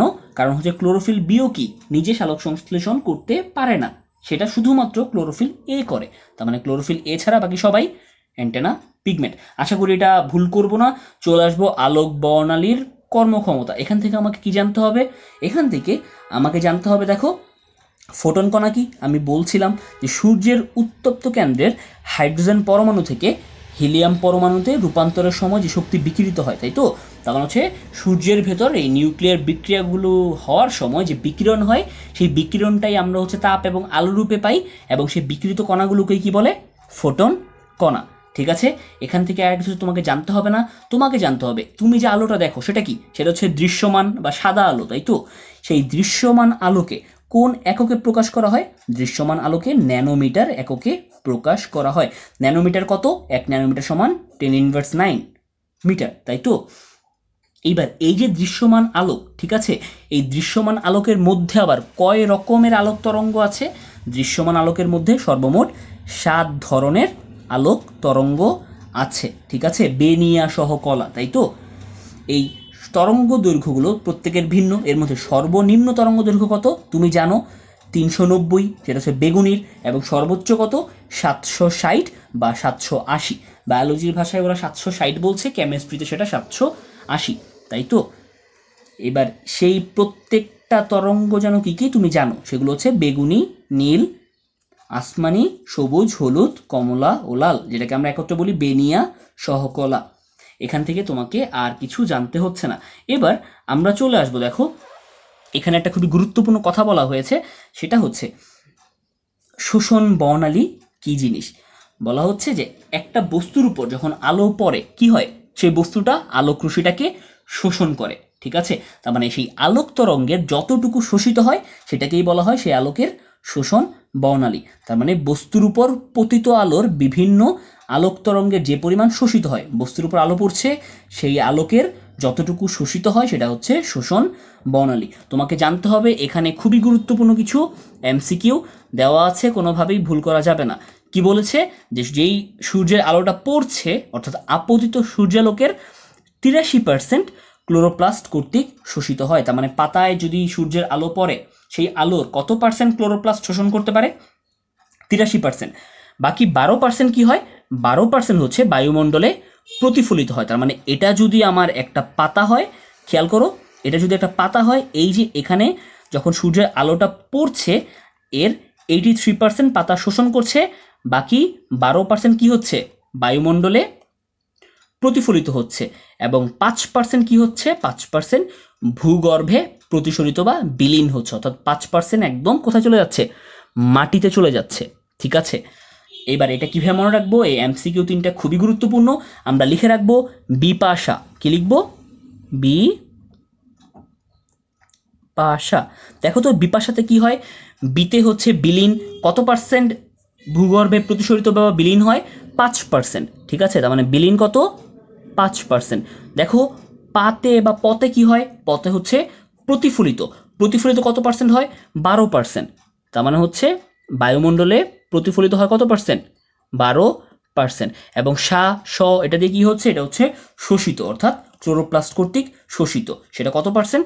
সেটা হচ্ছে 83%। তার মানে হচ্ছে 5, 12, 83। কোনোভাবেই কি করা যাবে না? ভুল করা যাবে না। যদি তাই হয়, এখান থেকে আমাকে জানতে হবে, এই যে 83% আলো ক্লোরোপ্লাস্ট শোষণ করলো, কি মনে হয় এই শোষিত আলোর সবটাই কি সালোক সংশ্লেষণে কাজে লাগে? মোটেও না। সেই 83% শোষিত আলোর মাত্র 0.5 থেকে 3.5% কি হয়? ক্লোরোফিল ও অন্যান্য রঞ্জক পদার্থ কর্তৃক শোষিত হয়, ঠিক আছে? মাত্র কত পার্সেন্ট? 0.5 থেকে 3.5। তার মানে এখানে ওভারল্যাপ করা যাবে না। তোমাকে যদি জিজ্ঞেস করে আপতিত সূর্যালোকের কত পার্সেন্ট ক্লোরোপ্লাস্ট কর্তৃক শোষিত হয়, উত্তর হবে 83%। এখন তোমাকে যদি বলে যে সেই শোষিত আলোকের বা সেই শোষিত আলোক রশ্মির কতটুকু ক্লোরোফিল বা অন্যান্য রঞ্জক পদার্থ গ্রহণ করে বা নিজে কাজে লাগায়, সেটা হচ্ছে 0.5 থেকে 3.5%, ঠিক আছে? জানতে হবে আবার দুটো এমসিকিউ, খুবই গুরুত্বপূর্ণ। সালোক সংশ্লেষণে কোন আলো বেশি ব্যবহৃত হয়? বেগুনি নীল এবং কমলা লাল। তার মানে খেয়াল করো, বেনিয়া সহকলা, এর হচ্ছে বেনি এবং কলা, তাই তো? বেগুনি নীল, কমলা লাল, প্রথম দুইটা, শেষ দুইটা, তারা হচ্ছে সালোক সংশ্লেষণে বেশি ব্যবহৃত হয়। বাকি আলোগুলো কম ব্যবহৃত হয়। বাট তোমাকে যদি আমি জিজ্ঞেস করি একক আলো হিসেবে সালোক সংশ্লেষণ সবথেকে বেশি হয় কোন আলোতে, উত্তর হবে লাল আলো, ঠিক আছে? তার মানে তুমি এখানে বিভিন্ন বর্ণ পাবে, এগুলো থেকেই মেডিকেল ভর্তি পরীক্ষা এইচএসসিতে প্রশ্ন আসে। যদি প্রশ্ন করে একক আলো হিসাবে কোন আলোতে সালোক সংশ্লেষণ বেশি হয়, উত্তর কি হবে? উত্তর হচ্ছে লাল আলো। কিন্তু তোমাকে যদি বলতাম কোন আলো পত্র রন্ধ্র খুলে দিতে সাহায্য করে, তুমি কিন্তু গত লেকচার ভিডিওতে পড়ে এসেছো, সেটা কি? সেটা ছিল নীল আলো, তাই তো? এবার যদি তাই হয়, এখান থেকে আমরা প্রচুর গুরুত্বপূর্ণ এমসিকিউ পেলাম। চলে আসবে এবার আমরা ফটো সিস্টেম কি সেটা জানতে। এই ফটোসিস্টেম কি বলা হচ্ছে, এই যে ক্লোরোফিল অণুগুলো আছে এবং তার সাথে সংশ্লিষ্ট ইলেকট্রন গ্রহীতা, তারা সামগ্রিকভাবে একটা ইউনিট হিসেবে কাজ করে, সেই ইউনিটটাকে বলা হয় ফটো সিস্টেম। তুমি তো ক্লোরোফিল অণু মানে কি জানলাই, এবার এই ইলেকট্রন গ্রহীতা এরা আবার কি, খেয়াল করো। এই যে সালোক সংশ্লেষণ মেকানিজম তুমি সামনে যখন পড়বে তখন দেখবে যে সালোক সংশ্লেষণ প্রক্রিয়া ব্যাখ্যার জন্য তোমাকে কিছু ইলেকট্রন ক্যারিয়ার বা ইলেকট্রন গ্রহীতা নিয়ে আসতে হয়েছে, যারা কি করে, যারা হচ্ছে সূর্যের আলোতে উদ্দীপ্ত হয়ে কি করে, যে ইলেকট্রন মুক্ত হয় শক্তি পেয়ে, সেই ইলেকট্রনটাকে তারা বহন করে অন্য কোনো একটা জায়গায় নিয়ে যায় সালোক সংশ্লেষণ বিক্রিয়াটা ঘটানোর জন্য। যেহেতু সালোক সংশ্লেষণ একটা জারণ বিজারণ বিক্রিয়া, তুমি জানো জারণ বিজারণ বিক্রিয়া কি হয়, ইলেকট্রন কেউ ত্যাগ করে, অপরজন সেই ইলেকট্রনটা গ্রহণ করে, তাই তো। তার মানে এই যে ত্যাগকৃত ইলেকট্রন বা এই যে গ্রহণকৃত ইলেকট্রন, এগুলোকে বহন করে নিয়ে যাওয়ার জন্য আমার একটা ক্যারিয়ার লাগবে, বাহক লাগবে, সেই বাহকগুলোকে আমি বলি ইলেকট্রন গ্রহীতা। তার মানে ফটোসিস্টেম কি, ফটোসিস্টেম হচ্ছে ক্লোরোফিল অণু এবং এর সাথে সংশ্লিষ্ট ইলেকট্রন গ্রহীতা, তারা সামগ্রিকভাবে অ্যাজ এ হোল একটা ইউনিট হিসেবে কাজ করে, সেই ইউনিটটাকে বলা হয় ফটো সিস্টেম। ফটো সিস্টেম কোথায় অবস্থান করে, এমসিকিউ মেডিকেল ভর্তি পরীক্ষার জন্য খুবই গুরুত্বপূর্ণ। ফটো সিস্টেম থাইলাকয়েড মেমব্রেনে অবস্থান করে, প্লাস্টিডের থাইলাকয়েড মেমব্রেন, সেখানে কি হয়, ফটো সিস্টেম অবস্থান করে। এটা এমন নিচে পড়ে গিয়েছে যে চোখের আড়াল হয়ে যাওয়াটা স্বাভাবিক, কিন্তু কোনোভাবেই ভুল করা যাবে না ফটো সিস্টেম কোথায় অবস্থান করে। এবং জানতে হবে একটা ফটো সিস্টেমে কয়টা ক্লোরোফিল অণু থাকতে পারে, খুবই গুরুত্বপূর্ণ। একটা ফটো সিস্টেমে 400টি ক্লোরোফিল অণু থাকতে পারে। এবার তোমাকে জানতে হবে যে থাইলাকয়েড মেমব্রেনে কয় রকমের ফটো সিস্টেম থাকে। থাইলাকয়েড মেমব্রেনে আসলে 2 রকমের ফটো সিস্টেম থাকে, একটাকে বলা হয় ফটো সিস্টেম 1 বা PS1 ফটো সিস্টেম 1, আর হচ্ছে ফটো সিস্টেম 2 বা PS2, ঠিক আছে। তার মানে থাইলাকয়েড মেমব্রেনে কয় রকমের ফটো সিস্টেম থাকে, 2 রকমের ফটো সিস্টেম থাকে, একটা ফটো সিস্টেম 1, একটা ফটো সিস্টেম 2। এই দুইটার মধ্যে কে আগে সৃষ্টি হয়েছে, বুঝতেই পারছো, যেহেতু আগে ফটো সিস্টেম 1 নামকরণ করা হয়েছে, তার মানে সৃষ্টিও হয়েছে কে, ফটো সিস্টেম 1 আগে। খুবই গুরুত্বপূর্ণ, সৃষ্টিগতভাবে কোন ফটো সিস্টেম আগে সৃষ্টি হয়েছে, ফটো সিস্টেম 1। তার মানে আশা করি এখান থেকে তোমরা বুঝে ফেলেছো তোমাকে কি পড়তে হবে। যদি তাই হয় আমরা চলে যাব পরবর্তী পৃষ্ঠায়। পরবর্তী পৃষ্ঠায় কি হয়েছে, পরবর্তী পৃষ্ঠায় এই ফটো সিস্টেম 1 এবং ফটো সিস্টেম 2 এই দুইটা ফটো সিস্টেম ইউনিট সম্পর্কে বিস্তারিত আলোচনা করা হয়েছে। তাহলে আমি দেখি ফটো সিস্টেম 1। এই ফটো সিস্টেম 1-এ কি হয়, ক্লোরোফিল এ অণু 700 ন্যানোমিটার তরঙ্গ দৈর্ঘ্যের আলোক শক্তিকে কি করে, অত্যন্ত প্রবলভাবে শোষণ করে, ঠিক আছে। তুমি তো গত পেজে পড়ে এসেছিলে যে ক্লোরোফিল এ অণু সে হচ্ছে 2 রকমের আলোক শক্তিকে শোষণ করতে পারে, একটা হচ্ছে 700 ন্যানোমিটার তরঙ্গ দৈর্ঘ্যের আলোক শক্তিকে সে শোষণ করতে পারে, অথবা হচ্ছে সে 680 ন্যানোমিটার তরঙ্গ দৈর্ঘ্যের আলোক শক্তিকে শোষণ করতে পারে। তার মানে ফটো সিস্টেম 1-এর ক্ষেত্রে কি হয়, ক্লোরোফিল এ সে 700 ন্যানোমিটার তরঙ্গ দৈর্ঘ্যের আলোক শক্তিকে অত্যন্ত প্রবলভাবে শোষণ করে। এই কারণে এই ফটো সিস্টেম 1-কে কি বলা হয়, P700, ঠিক আছে। একটা বিষয় খেয়াল করো, আমি গত পেজে বলে এসেছিলাম যে ক্লোরোফিল এ কে যখন ক্লোরোফিল এ 700 ন্যানোমিটার তরঙ্গ দৈর্ঘ্যের আলোক শোষণ করছে তখন সেটাকে বলা হয় P700, বাট অ্যাকচুয়ালি সেটা হচ্ছে ফটো সিস্টেম 1-কে, আসলে ফটো সিস্টেম 1-কে 700 বলা হয়। আমি কেন তখন ফটো সিস্টেম 1 বলিনি, কারণ তুমি এখনো পর্যন্ত ফটো সিস্টেম 1 কি জানো না, তাই তো। তার মানে তখন বলাটা অপ্রাসঙ্গিক হতো, তোমাদের মধ্যে অনেক প্রশ্ন সৃষ্টি করতো। তার মানে তুমি এখন জেনে রাখো ফটো সিস্টেম 1 ক্লোরোফিল এ থাকে, সে 700 ন্যানোমিটার তরঙ্গ দৈর্ঘ্যের আলোকে শোষণ করে, এই কারণে ফটো সিস্টেম 1-কে বলা হয় P700। এবং ফটো সিস্টেম 2 সেখানে কি হয়, সেখানেও ক্লোরোফিল এ থাকে, সেইবার কি করে, সে 680 ন্যানোমিটার তরঙ্গ দৈর্ঘ্যের আলো শোষণ করে। যেহেতু এখানে 680 ন্যানোমিটার তরঙ্গ দৈর্ঘ্যের আলো শোষিত হচ্ছে, এই কারণে ফটো সিস্টেম 2-কে তুমি কি বলো, P680, তাই তো। তার মানে P700-এ কতটুকু আলো শোষিত হয়, 700 ন্যানোমিটার তরঙ্গ দৈর্ঘ্যের। P680 সেটা হচ্ছে 680 ন্যানোমিটার তরঙ্গ দৈর্ঘ্যের। Photo system 1 700, photo system 2 680। তার মানে এটা আমরা বুঝে গেলাম, আশা করি এখান থেকে কোনো প্রশ্ন নেই। তোমাকে জানতে হবে প্রত্যেকটি ফটো সিস্টেমের কয়টা অংশ থাকে, খুবই গুরুত্বপূর্ণ। প্রত্যেকটা ফটো সিস্টেমের 3টা অংশ থাকে, মাস্ট, এখান থেকে এমসিকিউ আসবেই। প্রত্যেকটা ফটো সিস্টেমের 3টা অংশ থাকে, সেই 3টা অংশ কি, আলোক শোষণ অংশ, বিক্রিয়া কেন্দ্র এবং ইলেকট্রন ট্রান্সপোর্ট চেইন। এখান থেকে প্রশ্ন আসবে প্রত্যেকটি ফটো সিস্টেমের কয়টি অংশ থাকে, অথবা প্রশ্ন আসবে প্রত্যেকটি ফটো সিস্টেমের অংশ নয় কোনটি, বা ফটোসিস্টেমে নিচের কোন অংশটি থাকে না। তার মানে এটা কি মনে রাখবো, খুব সহজ।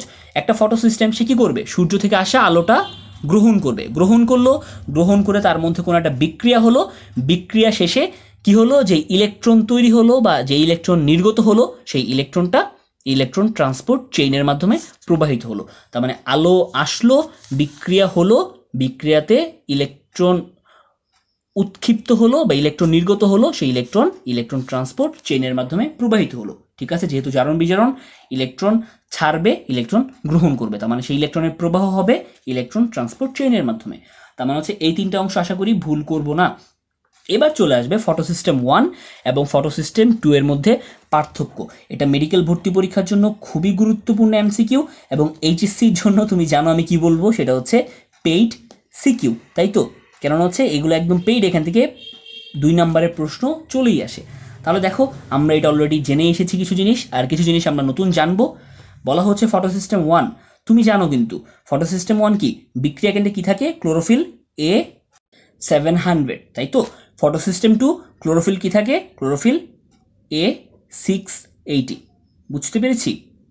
তাহলে এবার খেয়াল করো, তারপর কি বলা হচ্ছে ফটোসিস্টেম 1 এর ক্ষেত্রে, সেটা কোথায় অবস্থান করে, ক্লোরোপ্লাস্টের গ্রানার থাইলাকয়েড পর্দার বাইরের দিকে। আর ফটোসিস্টেম 2 কোথায় অবস্থান করে, সে হচ্ছে ক্লোরোপ্লাস্টের গ্রানার থাইলাকয়েড পর্দার ভেতরের দিকে।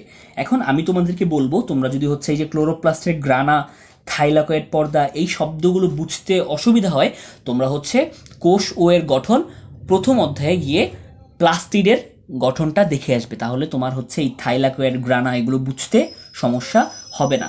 তার মানে ফটোসিস্টেম 1 কোথায় থাকে, ক্লোরোপ্লাস্টের গ্রানার থাইলাকয়েড পর্দার বাইরের দিকে, ফটোসিস্টেম 2টা থাকে ভেতরের দিকে। ফটোসিস্টেম 1 বাইরে, ফটোসিস্টেম 2 ভেতরে।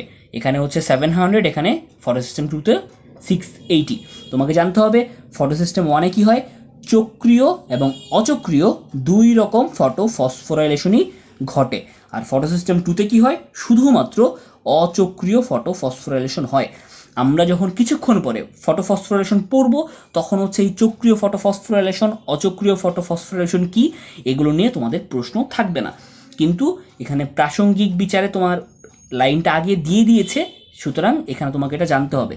ফটোসিস্টেম 1 সে চক্রীয় অচক্রীয় দুই রকম ফটোফসফোরাইলেশনেই কাজ করে, ফটোসিস্টেম 2 শুধুমাত্র অচক্রীয় ফটোফসফোরাইলেশনে কাজ করে। ঠিক আছে, ফটোসিস্টেম 1-এ কি হয়, বেশি পরিমাণ ক্লোরোফিল এ থাকে, ফটোসিস্টেম 2-এ কি হয়, কম পরিমাণ ক্লোরোফিল এ থাকে। ফটোসিস্টেম 1 কি করে, এনএডিপি বিজারণে ইলেকট্রন প্রদান করে, ফটোসিস্টেম 2 কি করে, এনএডিপি বিজারণে প্রোটন প্রদান করে। ঠিক আছে, তার মানে একজন প্রদান করছে ইলেকট্রন আর একজন প্রদান করছে প্রোটন। ফটোসিস্টেম 1-এ কি হয়, ঘাটতি ইলেকট্রন ফটোসিস্টেম 2 থেকে এসে পূরণ হয়, আর ফটোসিস্টেম 2-এ কি হয়, পানি থেকে এসে পূরণ হয়। এখন এই যে সবার লাস্ট লাইন, এখান থেকে বোঝার কথা না, কেননা হচ্ছে এটা প্রক্রিয়া বা মেকানিজমের একটা লাইন এখানে উল্লেখ করে দিয়েছে তুলনা করার জন্য। তার মানে তুমি যখন সামনে ফটোফসফোরিলেশন পড়বে, চক্রীয় এবং অচক্রীয় ফটোফসফোরিলেশন পড়বে ফটোসিস্টেম 1 এবং 2-কে ব্যবহার করে, তখন এই লাইনটা তোমার বুঝতে কোনো সমস্যাই হবে না। তার মানে এই লাইনটা খেয়ালে রেখো, এটা হচ্ছে আমরা যখন পরবর্তী অংশটুকু পড়বো, তুমি বাই ডিফল্ট এমনিতেই সেটা বুঝে যাবে। তার মানে আমার ফটোসিস্টেম 1 ফটোসিস্টেম 2 এর মধ্যে পার্থক্য জেনে গেলাম। সত্য মিথ্যায় মেডিকেল ভর্তি পরীক্ষায় প্রশ্ন এখান থেকে কিন্তু আসবে। ঠিক আছে, এবার আমরা চলে আসব বিক্রিয়া কেন্দ্র। দেখো কি বলছে, যে এক অণু ক্লোরোফিল এ এবং এর সাথে সংশ্লিষ্ট প্রোটিন নিয়ে একটি বিক্রিয়া কেন্দ্র গঠিত। এটা আবার কি বললো, এর মানেটা হচ্ছে, তুমি খেয়াল করো কিছুক্ষণ আগে পড়ে এসেছো, প্রত্যেকটা ফটোসিস্টেমের কয়টা অংশ ছিল, 3টা অংশ। একটা হচ্ছে আলোক শোষণ অংশ, একটা হচ্ছে বিক্রিয়া কেন্দ্র এবং ইলেকট্রন ট্রান্সপোর্ট চেইন। তার মানে আলোক শোষণ অংশ বুঝতেই পারছো, সেখানে আলোক শোষিত হয়, এটা নিয়ে বিস্তারিত কিছু বলেনি। এবার আমাকে জানতে হবে বিক্রিয়া কেন্দ্র। বিক্রিয়া কেন্দ্র কি, সেটা হচ্ছে আমরা এখানে পড়ছি। ঠিক আছে, দেখো বিক্রিয়া কেন্দ্রের মধ্যে কি কি থাকবে, ক্লোরোফিল এ এবং এর সাথে সংশ্লিষ্ট প্রোটিন। ঠিক আছে, তার মানে ক্লোরোফিল এ এবং সংশ্লিষ্ট প্রোটিন নিয়ে কি হচ্ছে, বিক্রিয়া কেন্দ্র গঠিত। এখান থেকে আর কিছু প্রয়োজন তোমার হচ্ছে না। এখান থেকে তুমি যদি একটা প্রশ্ন আমাকে করো যে ভাই বিক্রিয়া কেন্দ্রটা অ্যাক্টিভেট হয় কিভাবে, তাহলে আমি তোমাকে বলবো দেখো ফটো সিস্টেমে যে প্রথম অংশ ছিল আলোক শোষণ অংশ, সেটা জন্য কী ছিল বলো তো? সেটা ছিল ওই যে ফটো সিস্টেম 1 এবং 2 এর মধ্যে থাকা ক্লোরোফিল। তারা কি করে? আলোক শক্তিটাকে শোষণ করে সেটা প্রদান করে কাকে? সেটা বিক্রিয়া কেন্দ্রকে প্রদান করে, এবং বিক্রিয়া কেন্দ্র সেই আলোটা পেয়ে কি করে? অ্যাক্টিভেট হয়, সে তার মধ্যে মেকানিজমগুলো ঘটায়। ঠিক আছে, ঠিক এই কথাটাই বলেছে যে ক্লোরোফিল এবং ক্যারোটিনয়েডসগুলো আলোক শক্তি শোষণ করে শক্তিটাকে বিক্রিয়া কেন্দ্রে প্রদান করে। এবার আমাকে জানতে হবে এটিপি তৈরির প্রক্রিয়া। ঠিক আছে, এইটা এখানে আলোচনা করা হয়েছে, সামনে আরও বিস্তারিত আলোচনা করা হয়েছে। এটিপির পূর্ণরূপ মেডিকেল ভর্তি পরীক্ষার জন্য খুবই গুরুত্বপূর্ণ এমসিকিউ। এটিপি হচ্ছে অ্যাডিনোসিন ট্রাইফসফেট। ঠিক আছে, এটিপি অ্যাডিনোসিন ট্রাইফসফেট, সে হচ্ছে উচ্চ শক্তি সম্পন্ন একটা রাসায়নিক পদার্থ। এমসিকিউ আসবে জীবকোষে রাসায়নিক শক্তির উৎসরূপে কে কাজ করে? জীবকোষে রাসায়নিক শক্তির উৎসরূপে কাজ করে এটিপি। ঠিক আছে, এবার এটিপি কিভাবে তৈরি হয়? খুবই গুরুত্বপূর্ণ। অ্যাডিনোসিন ডাইফসফেট বা এডিপির সাথে একটা ইনঅর্গানিক ফসফেট বা অজৈব ফসফেট যুক্ত হয়ে কি করে? এটিপি তৈরি করে। তার মানে যদি বুঝতে না পারি এই বিক্রিয়াটা দেখবো খুব সহজ। এডিপি যার পুনরূপ কি? এমসিকিউ অ্যাডিনোসিন ডাইফসফেট, এই এডিপির সাথে একটা ইনঅর্গানিক ফসফেট যুক্ত হয়ে, একটা অজৈব ফসফেট যুক্ত হয়ে, ফসফেটের পি ইনঅর্গানিক বুঝাতে আই দিয়েছে। ঠিক আছে, অ্যাডিনোসিন ডাইফসফেটের সাথে একটা ইনঅর্গানিক ফসফেট যুক্ত হয়ে কোন এনজাইমের প্রভাবে? এটিপিএস এনজাইমের প্রভাবে কি তৈরি হয়? এটিপি তৈরি হয়। এবার তোমাকে জানতে হবে যে থাইলাকয়েডের যে সারফেস স্ট্রোমার দিকে থাকে সেখানে কি হয়? এটিপি তৈরি হয়। তার মানে যে আবার প্লাস্টিডের গঠনে চলে গিয়েছে যে থাইলাকয়েডের যে সারফেস স্ট্রোমার দিকে থাকে সেই দিকটায় কি হয়? এটিপি তৈরি হয়। আবারও বলছি, যদি থাইলাকয়েড স্ট্রোমা শব্দগুলোর সাথে পরিচয় হতে সমস্যা হচ্ছে মনে হচ্ছে, তাহলে কি করব? প্রথম অধ্যায়ে গিয়ে প্লাস্টিডের গঠনটা জেনে নিব, তাহলে এখান থেকে আর সমস্যা হবে না। এবার খেয়াল করো, তুমি মাত্র জেনে এসেছো এটিপি কি করে? সে হচ্ছে জীবকোষে রাসায়নিক শক্তির উৎস হিসেবে কাজ করে। এই কারণে এটিপিকে কি বলা হয়? জৈব মুদ্রা, শক্তি মুদ্রা, বায়োলজিক্যাল কয়েন অথবা এনার্জি কয়েন বলা হয়। তার মানে একটা জীবের অভ্যন্তরে যত জৈব রাসায়নিক বিক্রিয়া হয় সেই সমস্ত জৈব রাসায়নিক বিক্রিয়ায় শক্তি সরবরাহ করে কে? সেই জৈব রাসায়নিক বিক্রিয়ার জন্য প্রয়োজনীয় শক্তি সরবরাহ করে এটিপি। ঠিক আছে, এ কারণে এটিপিকে বলা হয় কি? জৈব মুদ্রা, শক্তি মুদ্রা, বায়োলজিক্যাল কয়েন এবং হচ্ছে এনার্জি কয়েন। এটা কিন্তু খুবই জনপ্রিয় প্রশ্ন, নিচের কোনটি শক্তি মুদ্রা বা জৈব মুদ্রা হিসেবে পরিচিত? উত্তর কি হবে? এটিপি, কোনোভাবেই অন্য কিছু নয়। এছাড়াও এটিপির আরও কিছু নাম রয়েছে যেটা হচ্ছে কখনো কখনো অপশন হিসেবে দিয়ে দেয়। দেখো, এটিপিকে বলা হয় a universal energy storage compound, বলা হয় the energy currency of the cell, বলা হয় the coin of the cell's energy transfer, বলা হয় the universal molecule of energy transfer. তার মানে হচ্ছে সে শক্তি কি করে? সরবরাহ করে কোনো একটা জৈব রাসায়নিক বিক্রিয়ায়। যদি তাই হয় এখান থেকে তোমাকে আর কিছু জানতে হচ্ছে না। তুমি এবার চলে আসবে এনএডিপি।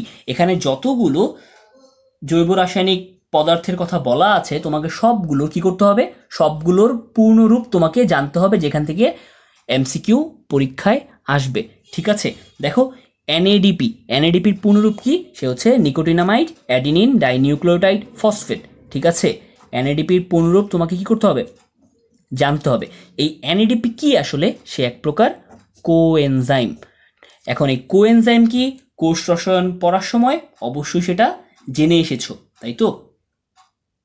এবার দেখো, তোমাকে জানতে হবে এনএডিপির কাজটা কি। সে হচ্ছে দেখো কার্বন ডাইঅক্সাইডকে কার্বোহাইড্রেটের স্থিতিকরণ ও বিজারণে এই এনএডিপি প্লাস এইচ প্লাস অত্যন্ত গুরুত্বপূর্ণ। তার মানে এই এনএডিপি থেকে তৈরি হয় NADP H plus H plus. এই এনএডিপি এইচ যুগ এইচ প্লাস সে হচ্ছে কার্বন ডাইঅক্সাইড থেকে কার্বোহাইড্রেট তৈরিতে সহায়তা করে। ঠিক আছে, তোমাকে জানতে হবে এখানে কিছু এমসিকিউ দেওয়া আছে মেডিকেল ভর্তি পরীক্ষার জন্য, খুবই গুরুত্বপূর্ণ। দেখি তাহলে সেই এমসিকিউগুলো কি। প্রথম বলা হচ্ছে থাইলাকয়েড কি? আমরা এতক্ষণ ধরে থাইলাকয়েড পড়ে আসছিলাম। বলা হচ্ছে যে উদ্ভিদ দেহের ক্লোরোপ্লাস্টের স্ট্রোমাতে অসংখ্য থলে সদৃশ গঠন থাকে, এদেরকে কি বলা হয়? থাইলাকয়েড। তার মানে খেয়াল করো, আমি যদি হচ্ছে একটু তোমাদের দেখানোর জন্য প্রথম অধ্যায়ে চলে যাই, এই দেখো, দেখতে পাচ্ছ এই যে একটা ক্লোরোপ্লাস্ট, এই যে ক্লোরোপ্লাস্টের স্ট্রোমা, এই স্ট্রোমার ভিতরে কি থাকে? থলে সদৃশ কিছু গঠন থাকে, যাদেরকে কি বলে? যাদেরকে বলে থাইলাকয়েড। দেখতে পাচ্ছ এই যে থলে সদৃশ গঠন, ঠিক এই কথাটাই এখানে বলা হয়েছিল। এবার তাহলে এখান থেকে তোমাকে কি জানতে হবে? এখান থেকে তোমাকে জানতে হবে, দেখো, যে থাইলাকয়েড মেমব্রেনের যে অংশ স্ট্রোমাতে উন্মুক্ত নয় সেখানে কি থাকে? সেখানে ফটোসিস্টেম 2 থাকে। আর থাইলাকয়েড মেমব্রেনের যে অংশ স্ট্রোমাতে উন্মুক্ত সেখানে ফটোসিস্টেম 1 এবং এটিপি সিনথেস ইউনিট থাকে। তার মানে কি বললাম? বললাম যে এই যে তুমি দেখতে পাচ্ছিলে যে প্লাস্টিডের ভেতরে স্ট্রোমা, এর মধ্যে কি থলে সদৃশ থাইলাকয়েডগুলো ছিল। এই থাইলাকয়েডের যে অংশটুকু স্ট্রোমাতে উন্মুক্ত সেখানে কি থাকবে? সেখানে ফটোসিস্টেম 1 থাকবে। আর যে অংশটুকু স্ট্রোমাতে উন্মুক্ত নয় সেখানে কি থাকবে? ফটোসিস্টেম 2 থাকবে। তার মানে কোনোভাবেই ভুল করা যাবে না, যেটা উন্মুক্ত নয় সেটা হচ্ছে ফটোসিস্টেম 2, যেটা হচ্ছে উন্মুক্ত সেটা ফটোসিস্টেম 1। ঠিক আছে? যদি তাই হয় এখান থেকে আর তোমাকে কিছুই না, এবং তুমি এটা অলরেডি জেনে এসেছো যে ফটোসিস্টেম 2 এর আগে কি ফটোসিস্টেম 1 এর সৃষ্টি হয়েছিল। এবং ফটোসিস্টেম 2 এর সৃষ্টি হয় কত বছর আগে? এমসিকিউ, মাত্র 3 বিলিয়ন বছর আগে ফটোসিস্টেম 2 এর সৃষ্টি হয়। তার মানে যদিও বা সেটা মাত্র নয়, কিন্তু এই 3 বিলিয়ন বছর আগে ফটোসিস্টেম 2 এর সৃষ্টি হয়। সেটা কোথায়? সেটা হচ্ছে সায়ানো ব্যাকটেরিয়াতে সর্বপ্রথম ফটোসিস্টেম 2 সৃষ্টি হয়। তার মানে এখান থেকে আমি কিছু এমসিকিউ পেলাম, যেগুলো হচ্ছে এইচএসসিতে আসে না, কিন্তু জাহাঙ্গীরনগর বিশ্ববিদ্যালয়, ঢাকা বিশ্ববিদ্যালয়, ওই সমস্ত জায়গায় যখন কমপ্লেক্স প্রশ্নগুলো হয় যেটা সবাই অ্যান্সার করতে পারে না, আমি যদি বুঝে পড়ি আমি অবশ্যই অ্যান্সার করতে পারবো। ঠিক আছে? যদি তাই হয় এবার তুমি চলে আসবে ইলেকট্রন ট্রান্সপোর্ট চেইন। তুমি এতক্ষণ পড়ছিলে বিক্রিয়া কেন্দ্র, এবার তুমি পড়বে ইলেকট্রন ট্রান্সপোর্ট চেইন। তার মানে ইলেকট্রন ট্রান্সপোর্ট চেইনের মধ্যে তুমি এখন কি পড়বে? তুমি এখন পড়বে যে কিছু প্রোটিন যারা হচ্ছে ইলেকট্রনকে বহন করে নিয়ে যায়, ইলেকট্রনকে ক্যারি করে নিয়ে যায়, তার মানে তারা হচ্ছে ইলেকট্রন ক্যারিয়ার। ঠিক আছে? তাহলে দেখি আমরা থাইলাকয়েডের ইলেকট্রন ট্রান্সপোর্ট চেইন দেখি, ইলেকট্রন বাহক কারা কারা আছে। এখান থেকে সব কিছু পড়ার আগে তোমার একটা প্রশ্ন আসবে, নিচের কোনটি থাইলাকয়েডে ইলেকট্রন বাহক হিসেবে কাজ করে বা করে না? তার মানে ইলেকট্রন বাহক এখানে কারা কারা আছে দেখো, তারা হচ্ছে ফিওফাইটিন, তারা হচ্ছে প্লাস্টোকুইনন, তারা হচ্ছে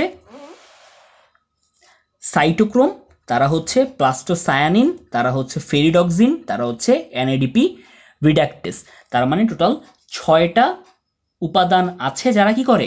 ইলেকট্রন বহন করে নিয়ে যায়, অর্থাৎ ইলেকট্রন বাহক রূপে কাজ করে। তার মানে ইলেকট্রন বাহক কারা কারা আছে আরেকবার নামগুলো দেখছি, ফিওফাইটিন, প্লাস্টোকুইনন, তারপর কি সাইটোক্রোম, প্লাস্টোসায়ানিন এবং ফেরিডক্সিন, এবং সর্বশেষ এনএডিপি রিডাক্টেস।